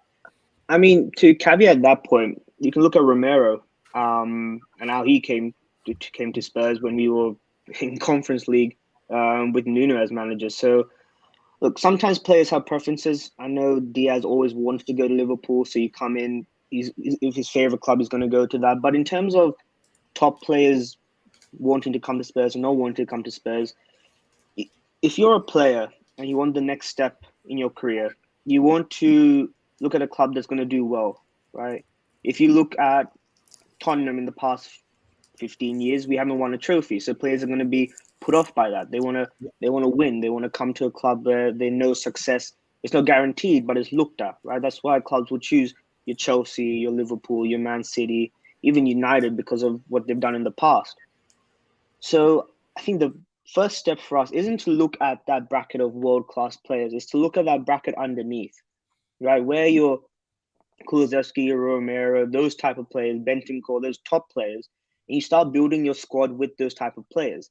Yeah. And eventually your squad will get strong enough where you'll win trophies or you'll finish in the Champions League spots several years. You'll finish first, second, third. And then players will look at your club and say, okay, they're spending big. They look ambitious. They're finishing in good spots. You got Champions League. Let me go over there. But at the moment, if you're a player and you're looking in towards Tottenham, you're thinking, you know, is there any point of me coming? You know, Conte, is he going to be there for long term? Is Kane and Son going to be there? Are they top players I'm going to play with? And I think it's all about building a squad and building. But Hassan, isn't that chicken and egg? So, i.e., listen, I'm in complete agreement, and Sean and Kuva will tell you from the show we did the other night that I was like, hang on, why do I have to get on board with a project if the manager's not even on board? But taking that aside, surely it's chicken and egg that if a top player comes in, and again, we're not talking world class, if a top player comes in, you're more likely to keep Conte. And if Conte stays, you're more likely to get the next top player, and then so forth and so forth and so forth. Yeah, it's a really tough cycle that we're in because of what's happened in the summer, right? Conte asked for certain players. He probably didn't get it. So he's waiting. And then you have the likes of Kane, who's waiting for Conte to sign. And Conte won't sign if he gets better players, but better players won't come if Conte doesn't sign. So it's it's a sort of a weird cycle we have to. And I think that's what a lot of people are looking at is like, who's going to fold first? Is Conte going to be like, you know what? I've been promised this. Let me just sign the contract. Or will he be like, I'm not signing the contract till I see players come through that door? But I think you just got to take a gamble on certain players. Like I think Kuba mentioned, we weren't expecting Kulusevski and Bentancur to be so great, right? But if you get your scouting right, you'll see that they have attributes that would fit our system, right? And that's the problem, I think, with some of the players we bought this summer. They don't fit what we want to do. So scout properly, get players who are good, who will improve that first team, who will make our squad stronger. Right? You don't have to shop in the 60, 70 million bracket. You can shop in those 30, 40 million bracket, get solid players to improve that team, and then you can see where we go. But it is a cycle that is tough to break, but it's one that you're going to have to take a few shots at to get out of, in my opinion. Okay, I mean, Bobby, Kay, I'll come to you in a minute. Welcome, Sean. Welcome, Bobby. Bobby, I'm going to ask a question. I know the fans absolutely adore Conte, this world-class elite manager. Does he have pull? Now, what I mean by that is, doesn't he have pull for certain types of players as opposed to most players out there that probably don't want to play that style? Is there some of that attached to what Conte can pull into the club? I.e., if you're Kevin De Bruyne and you were on a free transfer, would you want to come and play in a Conte team where you don't have a lot of the football?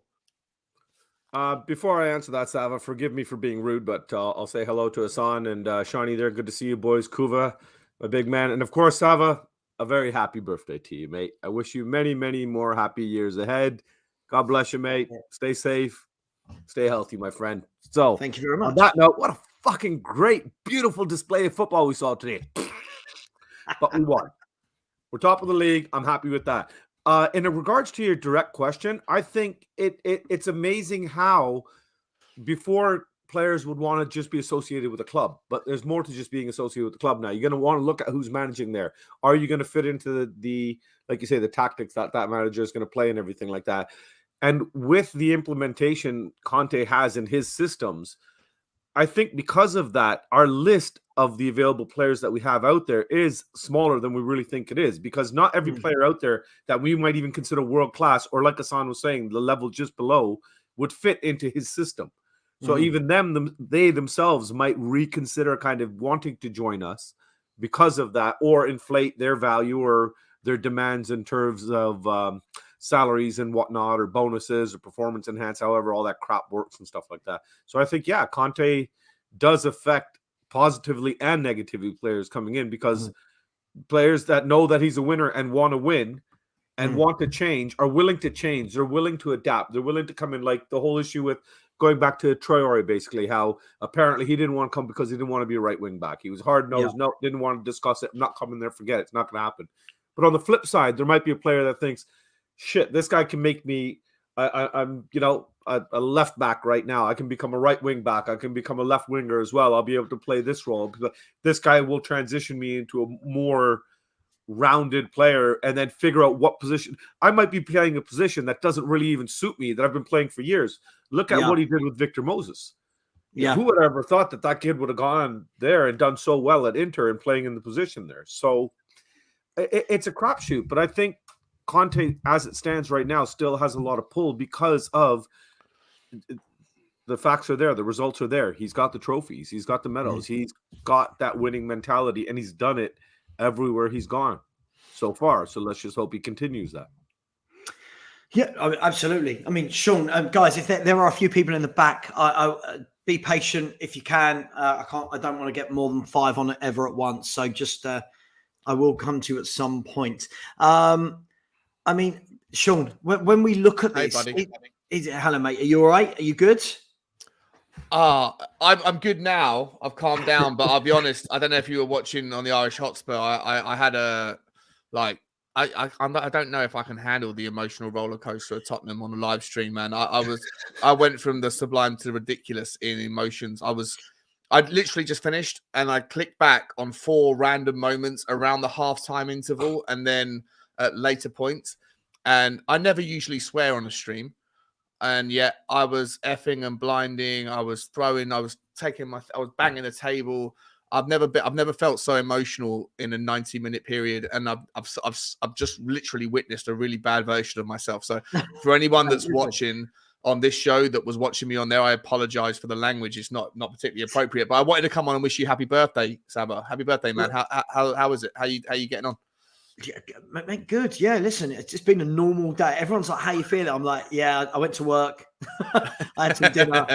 I had the highs and lows of Spurs. It's been another normal day, except my age now begins with a 4 instead of a 3. I'm right behind you, man. Right behind you. Listen, don't apologise. Listen, it's football. It's what Spurs do to us emotionally. Tonight was mad, man, for me. Tonight was like I was so angry with our performance in the first half, Saba. Like lost someone. I was like, I can't believe we're doing this again. I can't believe it. And then the second half came out, and we like take the shackles off. It's the same. It's just like rinse and repeat of the same thing, but it's so unnecessary. It's so unnecessary. Like it shouldn't take Emerson to come on. And I'll give Emerson a fair play tonight. I thought Emerson was great, right? I thought he played really well. But cheers, Luan. Appreciate you, my man. I don't understand what it is that is like. I was saying the last thing I said on the Irish Hotspur was one of either these two things are true, right? Either the way we play, where the first half is so bad and the second half is so good, is a deliberate a thing that Conte or people in the coaching staff are setting us up to do, or it's not, and it's Conte says play the way you want to play, and it's the team sit there and shit themselves in the first 45 minutes, and it takes us to go down to suddenly feel like there's a game that we need to play. Yeah. And I don't know which one of them is true. I hope it's the former. I hope that it's Conte, because at least if it is a directive from the boss, at least it can change. Even though if that is the truth, then what the hell is going on? Because if it's the latter, if Conte isn't setting us up to play that way, and you've got 11 individuals on the pitch that shit themselves just by choice, despite the directive not being that way, and then it takes them to go down to then start to play football, then there's a bigger problem, a mentality issue, like a psychological gap that requires hypnotism to say, looking like watch the sleepy clock, fall asleep, your eyes are being heavy. Like when we're starting the game, you're actually 1-0 down. That's the solution. I don't know what the hell's going on. If it's Conte's decision, then it's a problem, but at least that can be solved. If it's a player's decision to not play football in the first half, then that's a real big issue. Well, let's have a free for all, like a Royal Rumble style from back in the late 90s with the Undertaker and all that lot. God knows why I said that. Sorry, I've no idea where that just popped into my head. What do we all think? Let's bring it back then to tonight's game. What do we all think in terms of tonight's game has been a mirror image of the season? Let's be really honest. I don't think we learned anything tonight that we didn't already know.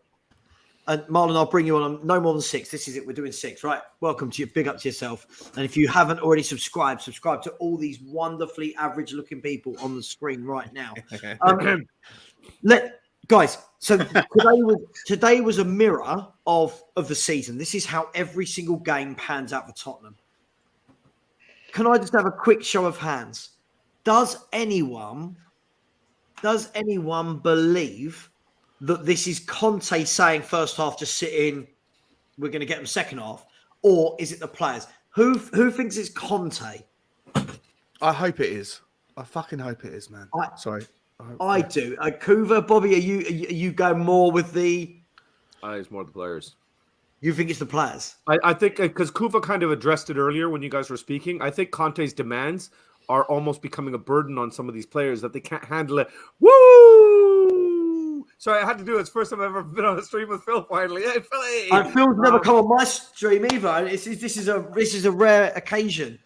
We're going for it's the biggest version of a maximum of 6 I've ever seen. Hey, it's your birthday. You do what you want, man. And Kuva, when I go to bed, that is what Mrs. Sammer is also going to say. Yeah. It's supposed to be a 6, but it feels like a 7. Exactly. Only on your birthday. Yeah, so guys.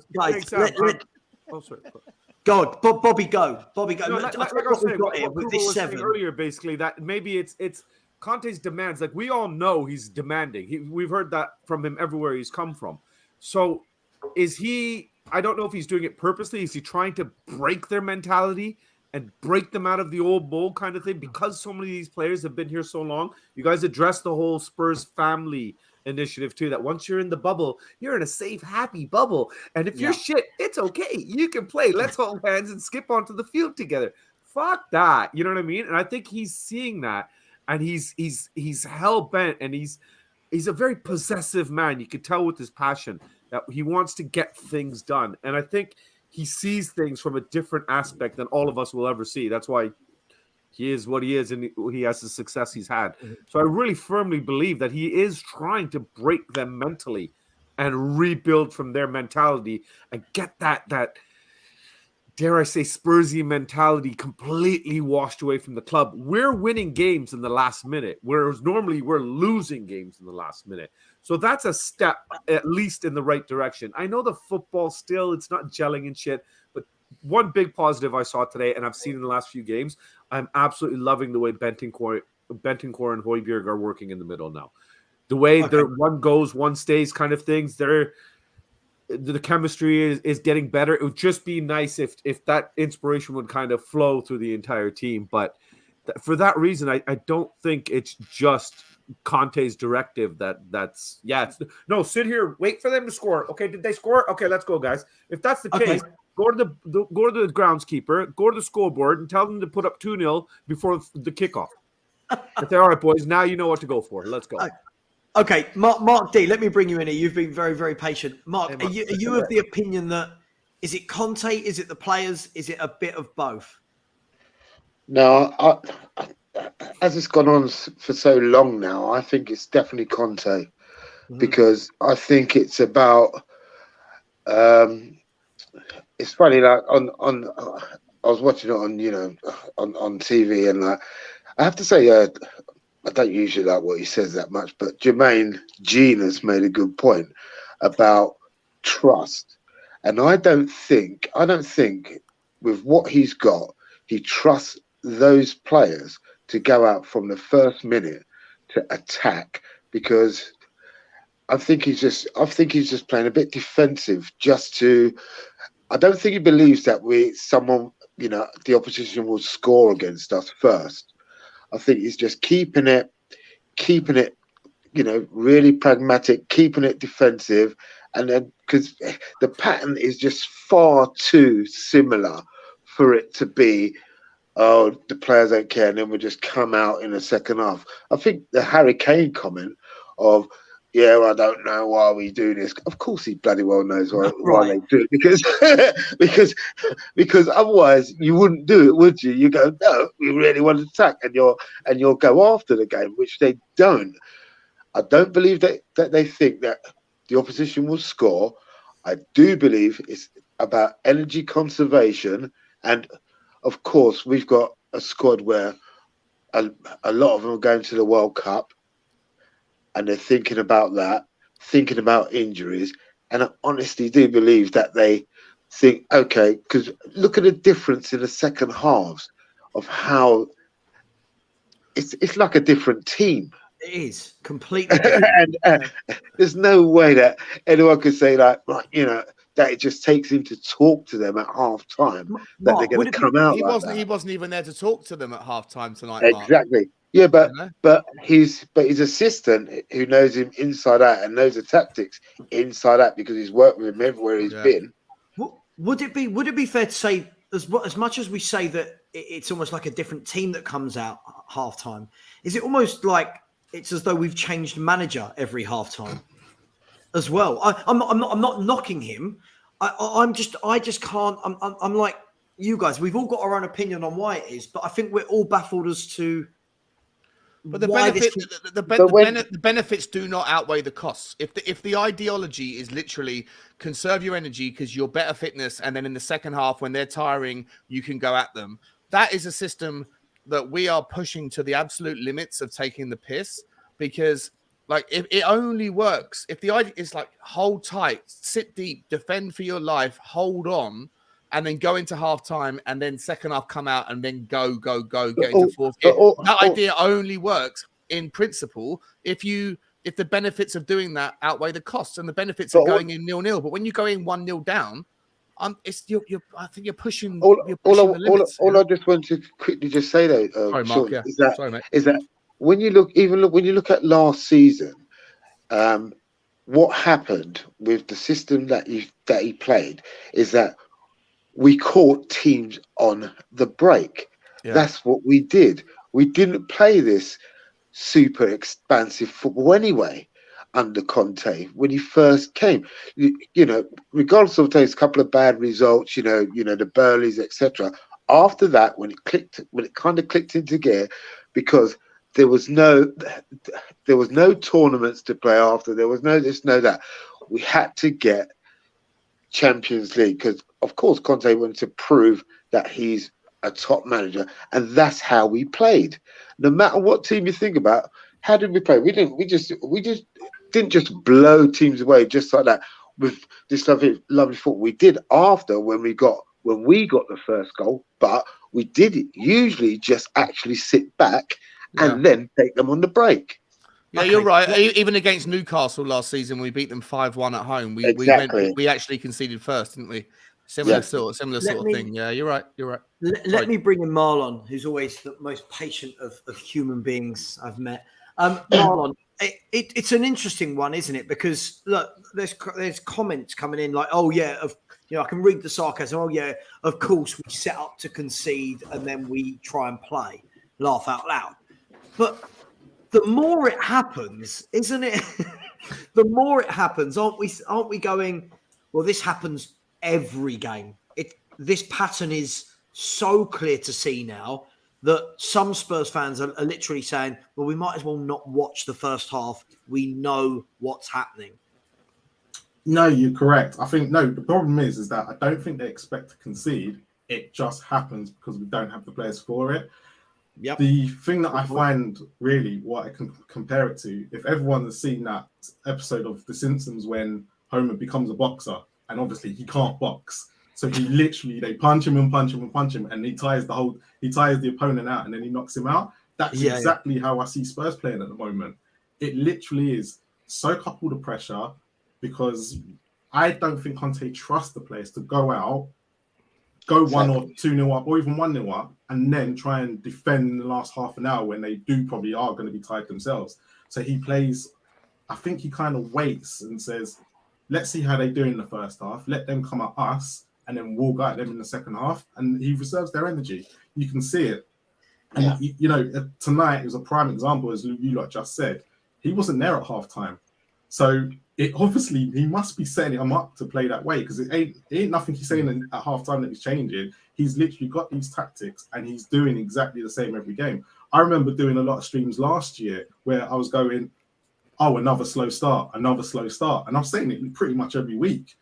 It's just that when we got to 1 game a week, because we were doing it, but we were playing slightly better with Kulu and the free, we kind of papered over the cracks and didn't realize it. But we're noticing it probably a lot more this year because we've got a game every 3 days. So that's a good point. And that's probably what's coming out of it, is that we are noticing it a lot now. And yeah, you're probably right. A lot of us are probably better off tuning in into the second half if you want to see the exciting part of what Tottenham are going to do. It just hasn't worked at Old Trafford, Emirates, and probably I'd say Chelsea to a certain extent this year. But everywhere else, it seems to have worked. He's been in charge for a year now, and I know everyone's saying it's going to stop at some point, but it hasn't yet. Okay, let me move that on then. Phil, what a wonderful Spurs shirt you are wearing there. It's like you've gone back to the 80s. Great shirt. It's a lovely shirt. Phil, that's a good point that Marlon's made there. It tends to work this against, like Kuva and I said earlier in the stream, remember when it was just me and you, Kuva, and we were in a nice little love affair, and then all these characters joined us. It seems to work against the Bobby got jealous. The lesser teams, Phil, right? But how sustainable is that? How can we grow on that model if every time we play Chelsea, Arsenal, etc., Man United, we see that tactic doesn't work because coming back against them, now you're out the game? I mean, there's so many elements to this, lads. I almost think that this season, maybe he's keeping us reined in, not just in first halves, but maybe with a view to it being a long season, the whole World Cup thing, everything else. And maybe saying we've got to keep the intensity lower, maybe at the first half of the season, so that we can come strong in the second half of the season, not just in games. And to be fair, I don't even think it's a first half, second half thing. The amount of times I've been at the ground and the start of the second half, it literally looks, I'm sure the last game when we lost to Newcastle, I was screaming. I think he's giving them sedatives at half time. What's wrong with a double espresso? Do you know what I mean? I thought he would have had a decent coffee machine in the dressing room these days. But I don't get it. The thing is, I don't anticipate for 1 minute that he's telling them to go out and make the individual errors that is costing us.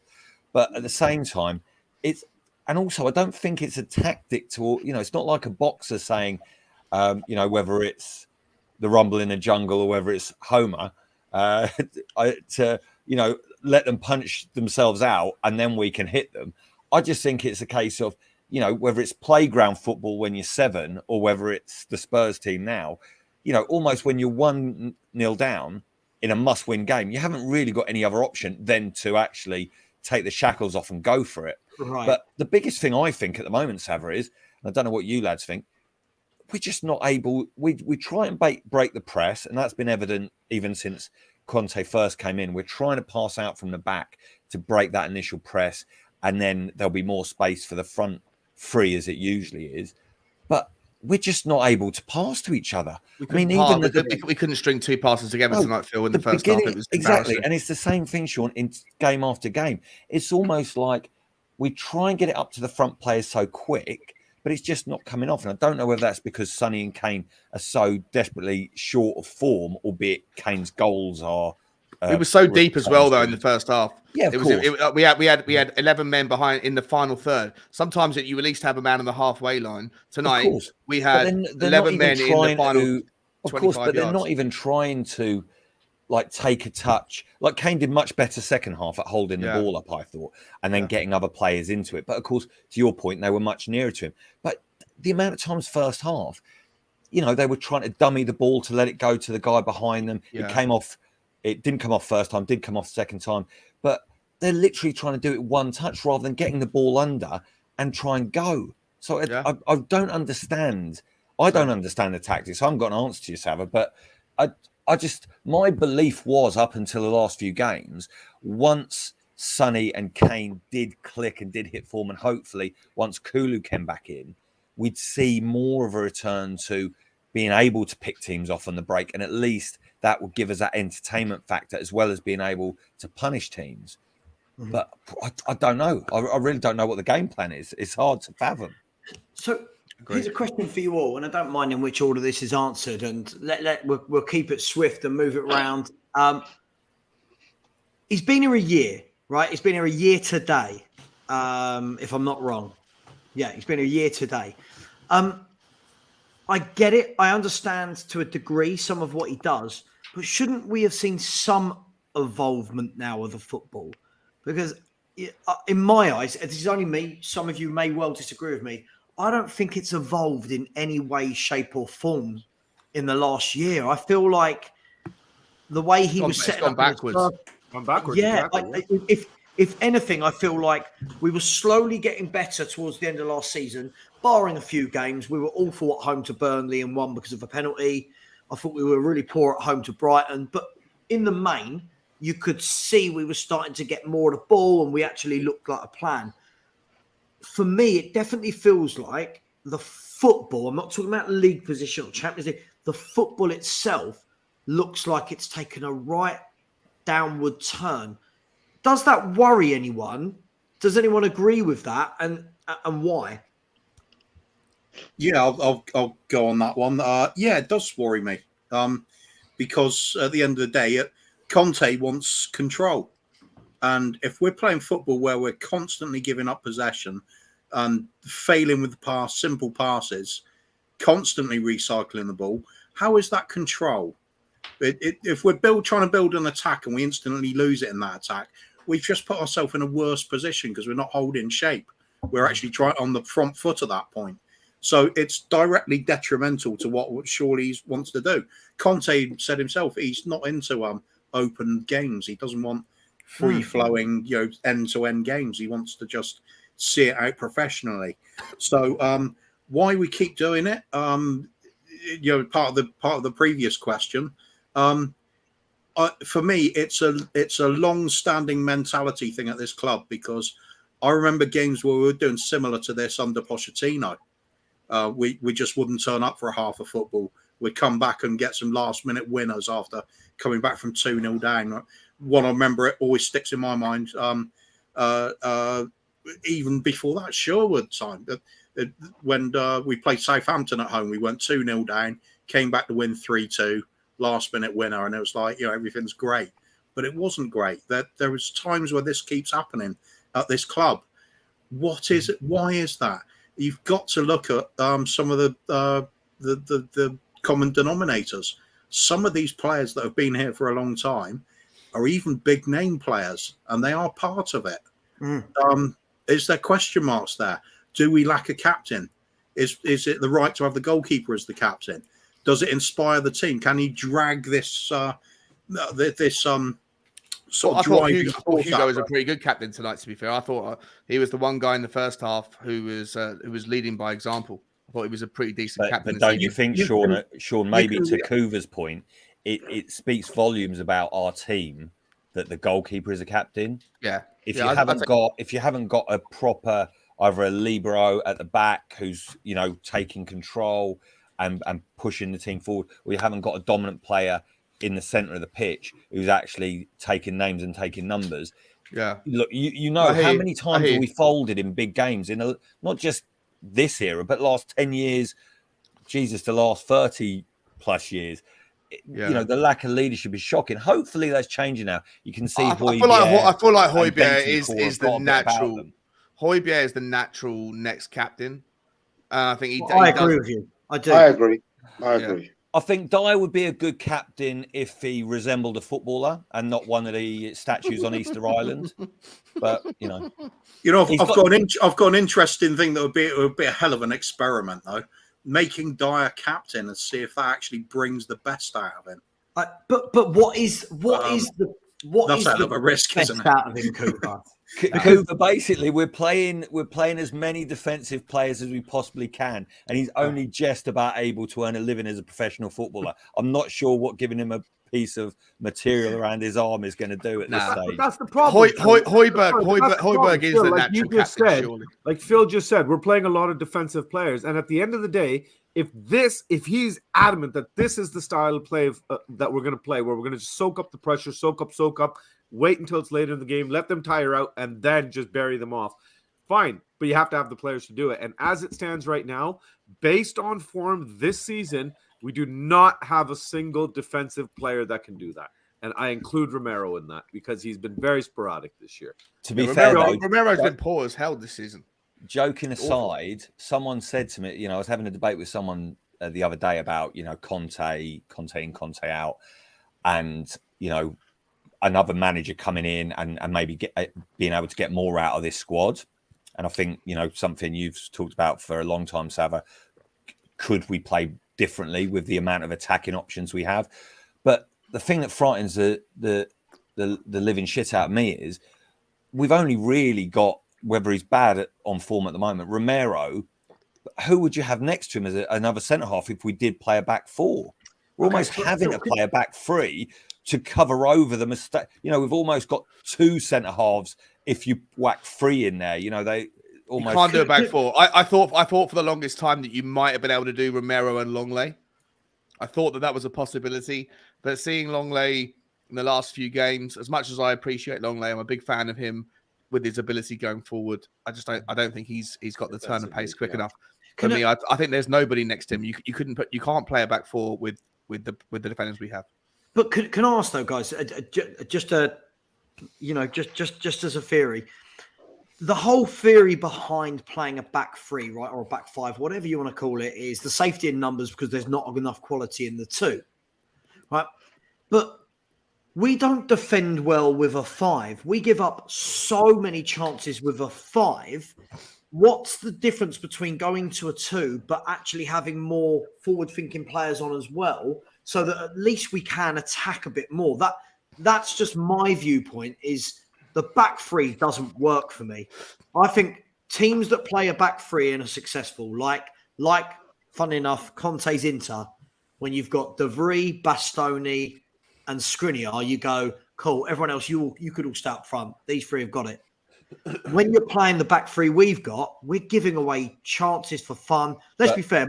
Marseille didn't didn't not score because we defended brilliantly. I thought Marseille are awful. Marseille were awful. I was saying in the first half, I was screaming, I was swearing, I was so I was a horrible human being on the watch along. I was like, this fucking Marseille are no good. They're terrible. They are awful, and yet we make them look like we're treating them like prime Real Madrid, and they're rubbish. They were rubbish tonight, and like if it wasn't for that like in the 88th minute, I forget the guy's name who headed the ball into the ground, and they could have won it 2-1 in the 90th minute. Wasn't it Kolasinac? Oh, yeah, whoever you say his name, like, that guy, like what a minute, how he missed that. Listen, he's a great bodyguard, but not a good footballer. Again, do you know what I mean? But more importantly, how was it that he was free at the back post in the 90th minute? Like Emerson was doing his zero respect. It's zero respect. They know he's got a very low ceiling as a footballer. It's like, why is Emerson always open? This is the point. 7-11. This is my point. If you look at the goals we're conceding, look at the 2 we conceded against Kiefer Moore at the weekend. Look at the goal we conceded tonight. My point is, it's not as though we're shutting up shop with 3 centre backs to cover not having 2 good ones, and it's working. So many shots we're giving up. Right, we're still giving up shots. We still look vulnerable. Why not go to? We don't have good wing backs. Why not go to a 4-3-3, something like that, and actually stick 4, one of the 3 straight in front of the back 4, 2 that can go, and then we can actually have a go at teams like we do when we're losing. I don't know if that's me just living in a dream world. You're just right, a quick thing on that. Oh, sorry. After just a quick thing on that. But you have to go back to when Nuno played before. We were still giving up chances then, and we've still got that same back 4 that Nuno had. So I think no matter if you play a 4 or 3, with the players we've got, you're still going to have the same problems. And I don't think you look at some of the games we played under Nuno, we didn't attack well either. So, but that's Nuno. Surely the whole point is Marlon. But Conte doesn't play with a 4. So you're asking him to actually come out of his comfort zone and play something he's never played before. Now, if you're asking him to do that, can he do it? That's the question. We don't know. And I admit we could. There are some games I'd love to see a 4. But if you look at did he go to a 4 against Chelsea? Do you think that Bissouma or Skip or Bentancur or Højbjerg, do you think any of them are good enough in the Casemiro role to be able to protect a back 4 by themselves, and then also allow the other 2 to go forward and do what they do? Like if it was Bissouma, like if Bissouma's going to play that 6 role, do you really? For the Bissouma that I've seen at Tottenham, it's a different Bissouma than I saw at Brighton. And at Brighton, he had the responsibility to go back and forth, and yet did the back bit very well, better than he does the back bit. He was more like it today, I thought. A lot of our players came out to play second half. Yeah, I'll give him that. I thought he played well today, but I'm not sure if you take away one of the back 3 defenders and you go to a back 4 and you play, I don't know, whatever, Emerson at right back and Sessegnon at left back or whatever, and you just go to a flat back 4. I'm not sure that Bissouma that I've seen so far in a Tottenham shirt is competent enough to be able to protect if it's Longley and Romero. Bissouma, that's never been Bissouma's position. That's the okay. Or Skip then, or Skip or Højbjerg. Skip would be the person holding. Yeah, okay. But it doesn't matter with our squad. Any combination of 2, you having a two-man central defence is going to be horrendous. Isn't any combination of the 3 looking horrendous? I mean, only Everton have given up. I'd argue better than having a 2. Literally because of numbers. And you've got to remember, you've got a player like Royale. Royale and Cess are going to be your right back and left back. We can't even trust him. But I'd rather play Ben Davis at left back, and I don't know. It's difficult. It's fair though. If you're dominating the midfield, like football formations and everything else, players have changed over the years. Normally, it's a team that dominates the midfield wins football matches. If we had more numbers in there, the amount of times we've watched a team over the last 2 years or longer, we get overrun in midfield and then get absolutely bossed. And that's an issue. But Sabra, I think what the second half tonight showed me was we're all obsessing about formations a bit. And of course, it's a great thought experiment to think, should we go to 4 at the back? Could we handle 4 at the back? But ultimately, whether you call it a 3 or a 5, it's just not operating the way I think Conte wants it to operate, or what anyone would want it to operate. We've got to make it work. Absolutely agree. And a bit like, look, what Pep says, you know, or Poch said, you know, I think as well, you know, I'm not going to divert from plan A. I'm just going to make plan A work, you know, and I think that's the issue. Phil, we're not playing good. That. We're not playing good at the moment. We need to play good football within whatever formation it is. And then we might see better results, you know. I think it was Pep Guardiola that said, you know, football formations are just for the TV screens, right? Because, you know, when a game starts, the top players adapt, they move, they whatever. I'm just so, for me, as the type of football I like to see, I find it so strange that for a team that have so many defensive-minded players on the pitch, it's still not actually having the effect that it's designed to have. But isn't it though, Sam? When you think about it, when we look at the games that we've played, like I'm not sure if Conte says to these players, you know, his backline is not quick as well. So when you see Hugo Lloris, all he ever does is someone comes into the box and this is playing out from the back. Someone comes into the box and he plays that short pass in the box. Last season, at the tail end of last season, he wasn't doing that. So their defensive mind, because it's just not quick enough, what they do is then always retreat right into the box. And that's what puts us under problems every single time. I'm pretty sure Conte doesn't go, like, I mean, Man City can do it because they've got the players to do it. And a lot of their players are quick at the back. Under Pochettino, basically, it's the same, virtually the same backline, apart from Toby and Vertonghen, but we had Walker and Rose. They had pace, and they still run down the wings, still wing backs, still run down the wings. It's the same thing, but we haven't got that. So the only reason why he's playing Emerson, because he thinks, well, Emerson played in, I don't know, La Liga, and the only reason that he's playing Sessegnon because he thinks, oh, well, Sessegnon's a bit quicker. And that's it. That's the only reason. Not because I don't actually believe that he thinks that they're good. It's that's what I've got. And you can't change that whole backline I don't think, not for Tottenham Hotspur, definitely not in 2 transfer windows.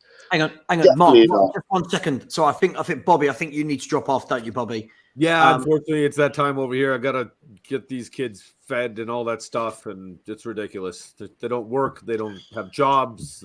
They need to be fed and stuff. It's they're responsibility. Just like Bugsy Malone. Join the club. Leave you like parasites. All the time. You know, the only difference between the Bugsy and the kids is I don't have to walk them. Thank God. Yeah. Well, listen, thanks for coming on, man. No, thanks for having us. Great to see all of you again. Happy birthday! Enjoy the rest of your day. It's not my birthday anymore. We've gone. Mark, nice to meet you. Phil, great to be on finally with you. First time. Marlon, great to see you again. Bobby. Johnny, good to see you. Piss off. Palmer and Cooves, love you, big guy. See you all soon. Have a great night, boys. Enjoy the show, everybody, and come on, you Spurs. See you, Bobby. Cheers, Bobby. Mark, the problem with this is one thing that I always hear. I'll change the dial slightly on this conversation. What I hear a lot of the time from Spurs fans is, oh, well, it can't be solved in 1 window, right? It can't be solved in 2 windows. It can't be solved in 3 windows. I've heard this for 47, 48, I don't know, 50, 1,000 windows. The problem with this is, even in those 2 windows Conte's had, for a manager that plays this formation, what have we attempted to do to try and solve some of that formation? That's the thing for me. If he had brought in a top centre half and a top right wing back, I can turn around and go, you know what? I get it. Parts of the jigsaw are going in. Next window, we'll get these 2 parts. Yeah. I'm watching Jed Spence come in. I'm watching a 33-year-old Perisic who, let's be honest, he looks, sorry, for me, looks gone. Sorry. Yeah, he looks like he's running treacle all the time. Yeah, Right. for definitely. Another assist tonight, though. Another assist tonight, though. You can't ignore the stats. Yeah, Right? He's got, exactly. what is it, 8 And assists now? that's why he's there. Oh yeah, hang on, guys. Of course, but we're talking about in all-round general play. Defensively, he's awful. Not one He's of us so can look bad at, defensively. can look at Perisic and say, yeah, I completely get why he brought him in for that wing-back role, because defensively he looks poor, and like Mark said, he looks like he's running in treacle. So my point is, in the 2 windows we've had, we've not signed a competent right wing-back, we've not signed a competent left wing-back, and we've not signed a competent centre-half. So when people are telling me we're going to take more windows, well, we've had 2, and not one of those 5 positions has been addressed. So what makes people think it's going to happen in the next window? What will be the excuse when we don't buy in those positions again in January? No, but we know that there's going to be some action in January. Like as far as we can tell, at least there's enough. Sean, we know nothing. We know nothing. How do we know that? Yeah, how? Because if there isn't, this guy right here is going to end up saying, Levy, what the words that you want me to say. Sean, look at the crest. Look at the crest on your headrest. Look at the crest on your headrest and on my shirt. You can't guarantee anything in January. But can anyone argue what I've just said there in terms of the last 2 windows? Can anyone turn around and make an argument for, well, we actually have, like, I don't see that we're building from the back like Conte wants to play. I don't see that we're... Yeah, I would say, Sava, I would say, even though there's like the glaring holes that you pointed out, and I would definitely agree with, the painful rebuild that we all know started, when we're all 5 years old, when Poch was still in charge.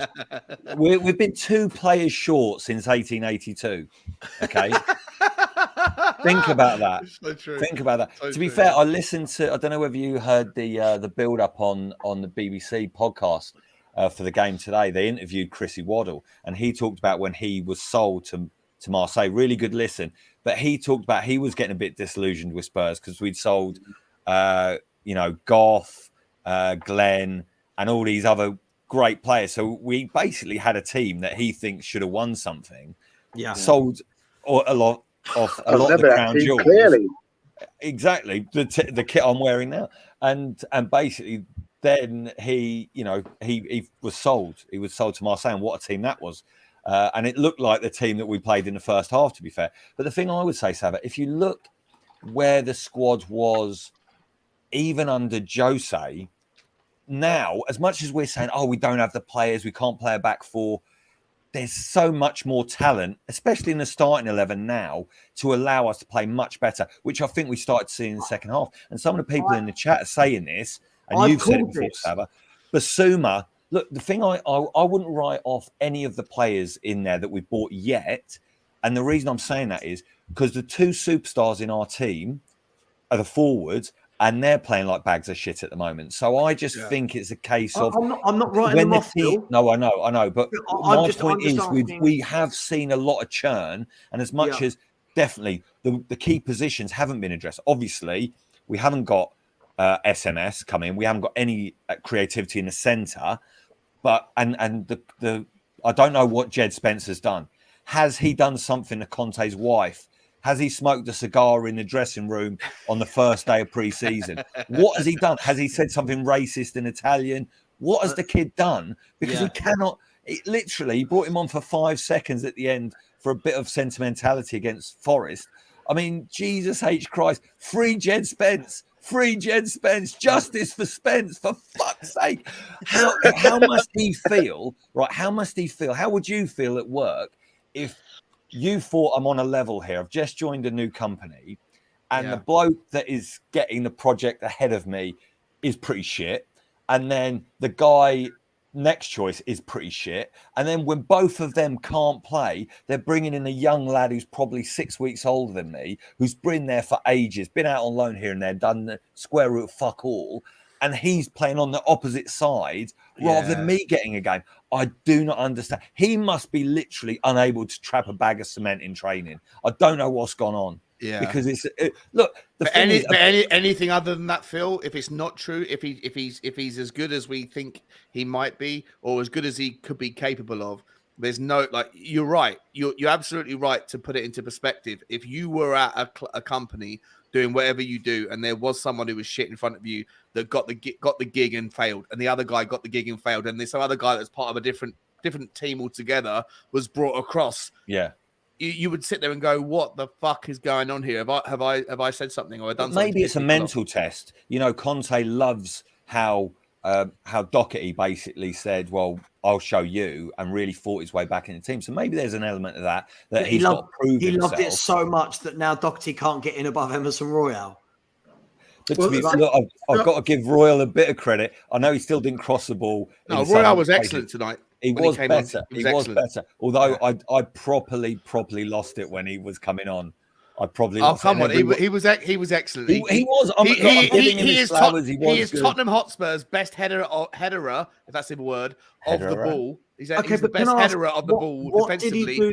What did he do that was? What does that mean for the rest of the team, Sean? If he's well, fine. The bar might be just about touching the floor, but he's still above the bar. Listen.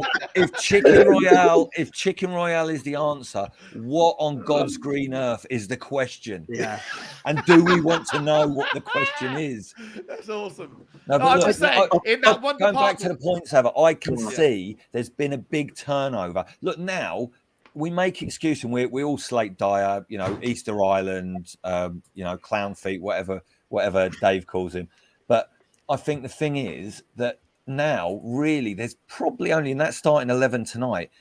Okay, maybe some people don't like Sess, but really Dyer and Davis are probably the only ones of the old guard that you could probably say if you had a blank check, you'd have, you know, written it and got players in to that starting 11 to replace. So, but in the second half showed those players can definitely do better than they're showing at the moment.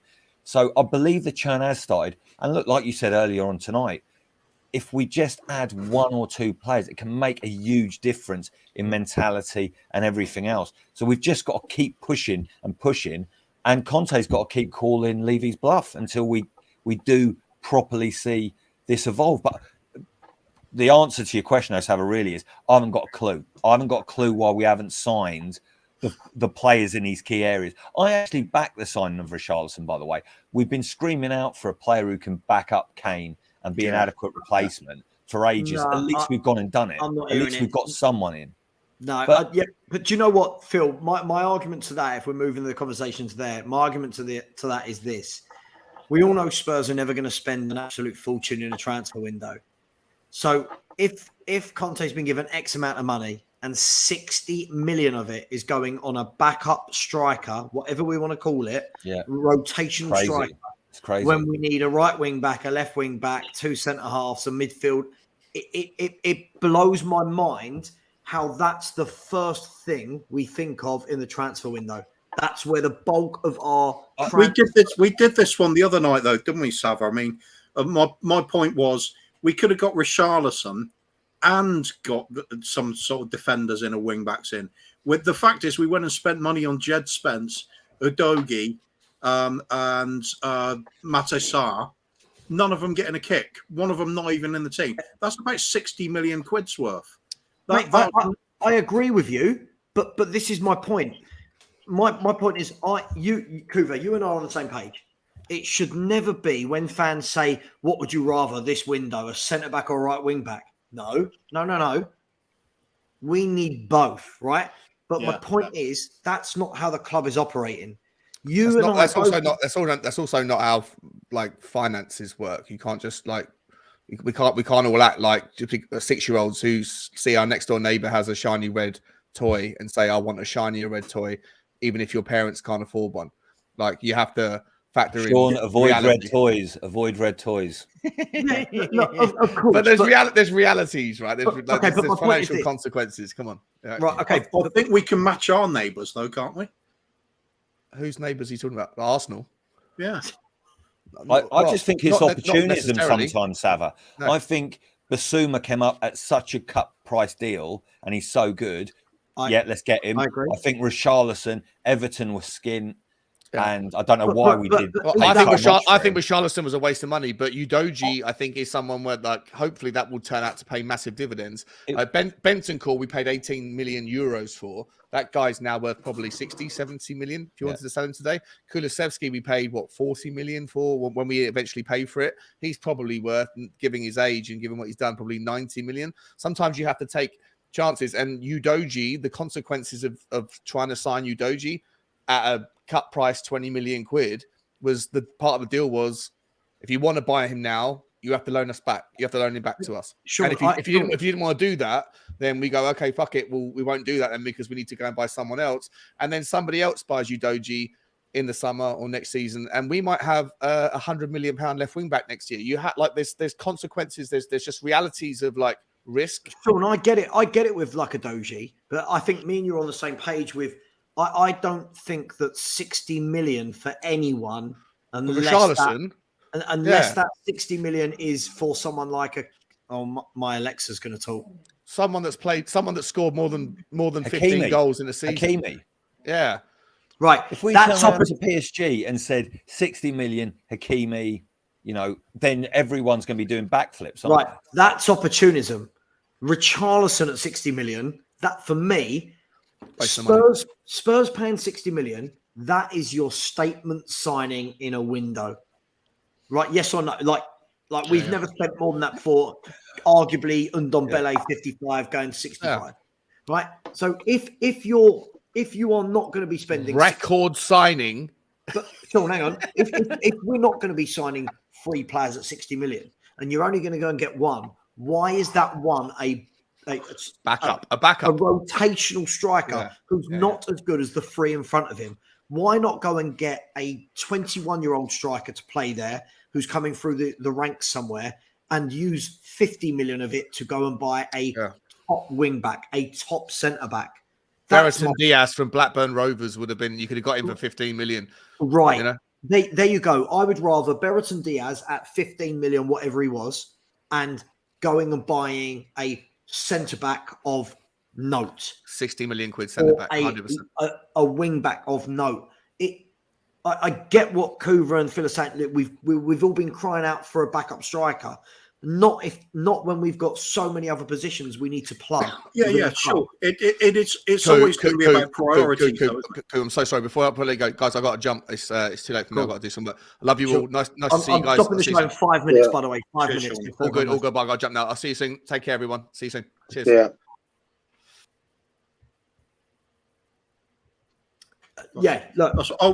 Sorry, just finishing off that point.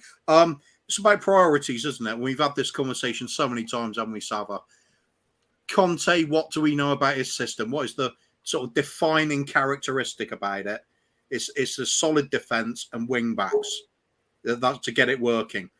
So for me, the window was a waste because the first thing we should have done, same as Pep did at Man City, go straight in there and just say, look, wing backs, get them sorted. Go and get 4 wing backs, get them in. That's it. That would have been a successful window. We would have addressed key areas of the team to get the system working.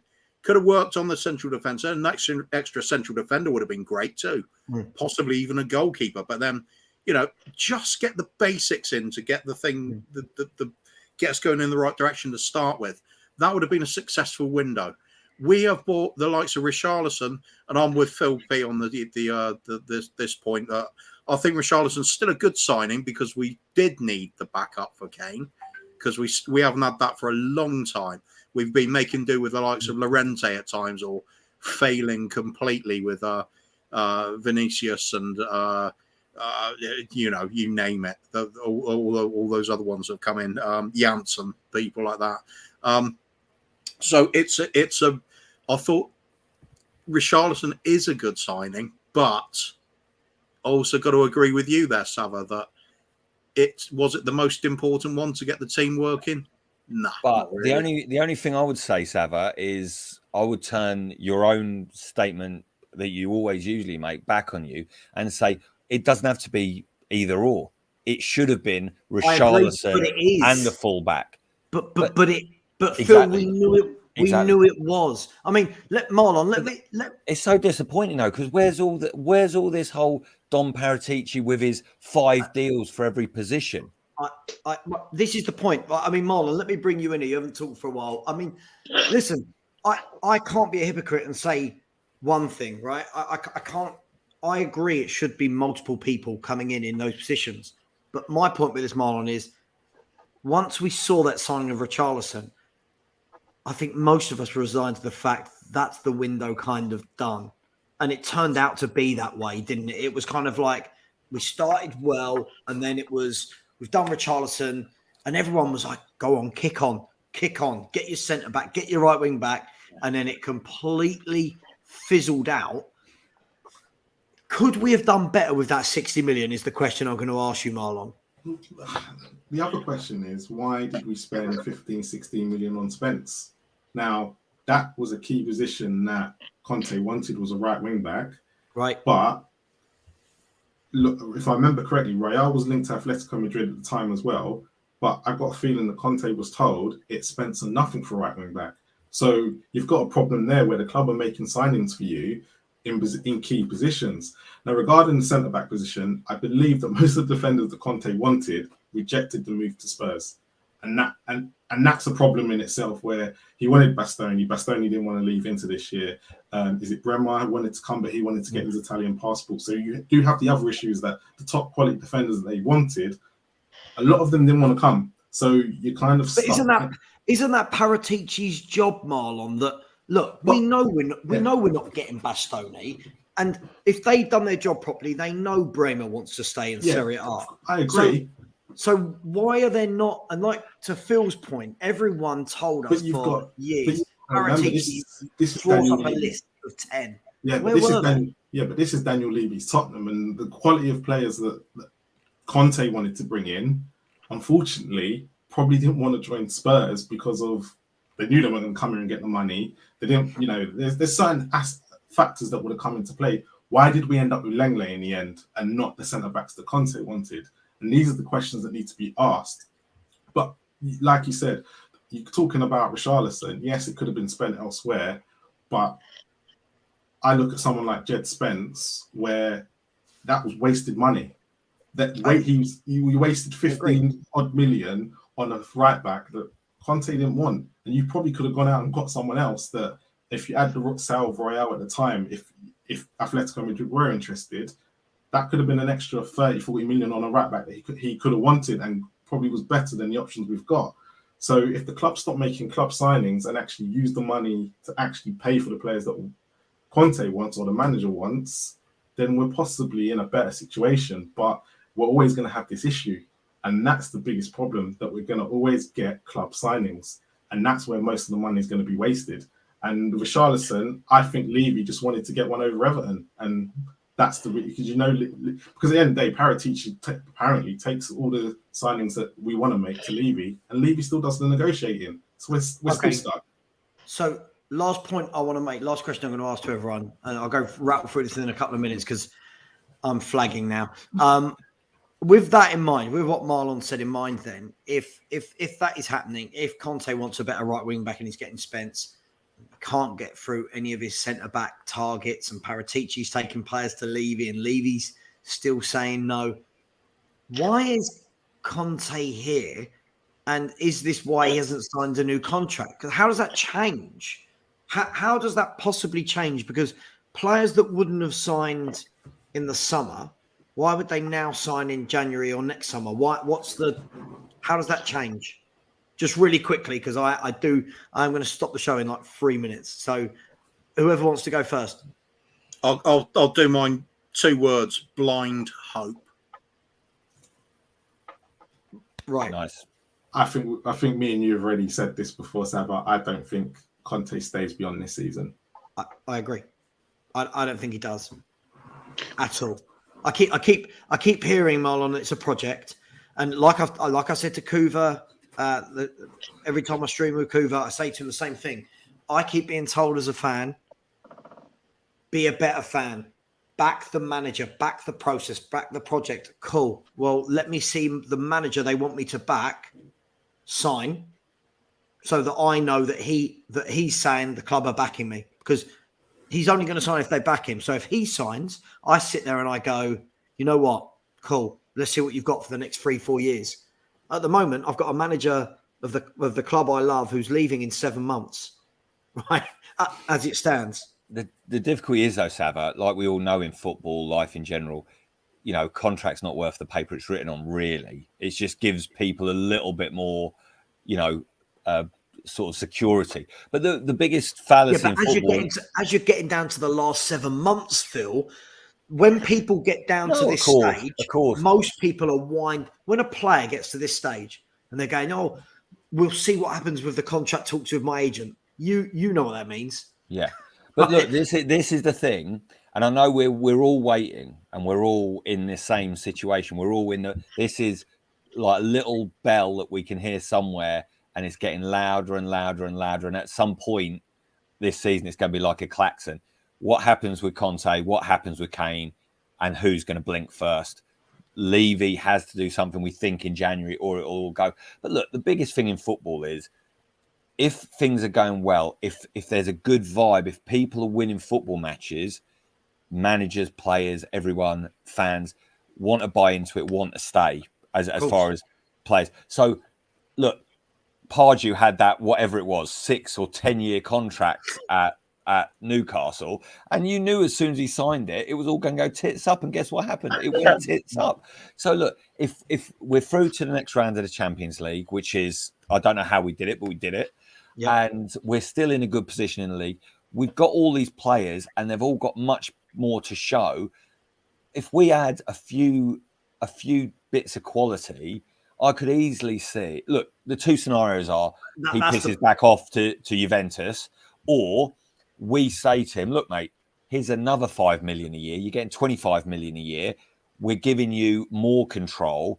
And look, let's face it.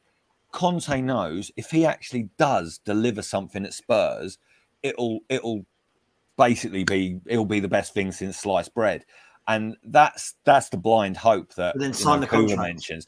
And the thing is, if he signs the contract, the happy place will be. Then you can see he'll only sign because we're making the right moves, and he does buy into the project. And so there are either assurances, or there's actually players signed in January. I agree. So in a much better place. But and then Kane will sign, and then everything else will happen. Phil, that's when I get on board. At the moment, when people are telling me back this project, I can't. What project? As far as I can see, the project runs out in May. Well, it's the Levy PR machine working its magic yet again. Of course it is. I've said it on your channel as well before, Sava. You can just see the scenario. He's already put the feelers out. Oh, we're working on a new contract for Conte. Blah blah blah blah. To talk sport to all the media, you know, all the big hitting media, right? What's going to happen? Yeah, we tried to offer him a new contract. He turned it down. We'll trigger the 1 year. Oh, he turned it down. And then he's just going to go, you know, he'll fuck off, basically. And then Levy will say, it wasn't my fault. And that's it. Mate, I'm with you. That's it. When I say this about Conte, I feel like people only look at it from one angle. My issue is not Conte per se. I'm sitting here right now saying, as a fan, I get on board with the whole Sava. He said he needs 3 or 4 windows. Cool. Every manager that goes to a club needs 3 or 4 windows. But if he truly believes that himself, and he truly believes he's going to be backed, then sign the contract. Right? Once you've signed the contract, that tells me, like Phil said, he's either had assurances, right, or players have been signed, and then we can go, right, well, Conte signed up. Something must be happening. At the moment, what it's telling me, and I hope I'm wrong. How many times, Coop, have you heard me say over the year? I hope I'm wrong. I really want to come on and say I'm wrong. At the moment, it just seems to me that he's sitting there waiting to see because he hasn't had assurances yet. And then the moment he doesn't get what he wants, he can walk. And then all these fans that are going, Conte this, Conte that, I'll be sitting there in the summer going, well, this was my worry. This was the only thing I would say is, would you do anything different? Because I'd do exactly what Conte's doing. I would say, you can give me any assurances you want, but I saw Gary Neville playing around the golf on TV with a certain striker who had verbal agreements, and that went straight out the window because Man City blew a lot of smoke up his arse, but then weren't willing to pay more than 100 million. But So Phil, wait, he is saying, I'm not signing any. Yeah, this is brilliant, Daniel. This all sounds great. Let's talk in January. He's waiting to see if we can get another pull off I the same agree. trick we did last January, and then hopefully he'll sign. Exactly. He might not, But mate. Phil, He might not. I agree. We're on the same page coming from a different place, right? I agree with that. But then the fans that keep telling me Sava give him 3 or 4 windows at the moment, Yeah, of course. he himself hasn't signed up for those 3 or 4 windows. When he does, I will know that the club are going to back him. At the moment, he is like every other manager to me. Not worth me investing time in, not worth me thinking there's a project, because at the moment, and this may sound really cynical, but sorry, I've supported Spurs like you guys for a very long time. At the moment, this guy's contract is running out. Yeah. And I have zero faith they're going to back him. Sorry. I have zero faith, and I'm sticking with what I said. I believe he will be gone by the summer. If Is I am that wrong, just based on 22 years of experience of a chairman, Sava? What are you basing this on? I don't know, understand where you're mate. coming from. Maybe. But listen, this is the thing. The fans that keep saying, back him, back the process, back this, cool. It's not him that I've got to back. It's the board. I do not believe the board are going to back him. Therefore, I'm not backing the project, because what is there to back? Right now, what am I backing? We've been here time and time again, haven't we? Especially when it comes to the whole Paratici thing. You know, the Don. We said this with Baldini, Italian director of football. He's the Don as well. You just have to look at what happens over the course of time. It's the only way you can predict any sort of prediction of the future, isn't it? You look at what's happened in the past. It's the only thing you can really go on. And this club, it is 30 years. It's not just Levy either. It was like as bad under Sugar as well. Slightly different reasons, but it was still mismanagement of what we're doing. So you look at 30 years of evidence to suggest we will screw it up again. This manager will go through our fingers. Kuba, I don't know what you think about this. Was it Sava? I sent it to you earlier, didn't I? I actually think that Irving Scholar might have turned down a traveller lady trying to sell him some Lucky White Heather on Tottenham High Road in about 87. And ever since, we've been cursed. Either that, or maybe when they dug up, the old, what was the club called on Paxton Road? The Chandelier or the Chanticleer. When they demolished that, they unearthed a plague pit, and we've been cursed. There's some bad vibes. There's some bad vibes somewhere, and basically the FA Cup in '91 and the 2 League Cups have just been sort of the exception that proves the rule. I think we just need to get it back to where we were, lads. But yeah, I'm not confident. We're going to bring back Irving Scholar, then, are we? Yeah, bring back Scholar. Guys, listen, I do want to end the show. One last thing I do want to say, and I'm going to say it is, I can only go by experience. I can only go by all summer I was told he was going to be backed. All summer I was told he was backed and these were his players. Then when it starts going wrong, I'm told, oh no, they're not, and he's not being backed. So until I see that he's backed with quality players that walk straight into that 11 and we all go, wow, yeah, look at that, my opinion's never going to change of this project or this ownership. It's not per se about Conte, but I am going to sign off there and say once bitten, 22 times as shy, right? So thank you very much, Mark. Thank you for coming on as always. Yeah, Marlon, thank you for coming on as well. Was it you who brought the Homer Simpson analogy? Yeah, thank you for that. That's going to stick with me. Phil P, as always, wearing a shirt that Spurs wore the last time they won a trophy. And I don't think we ever won anything with this. I don't think we. I think we drew a blank. Wow. We should have.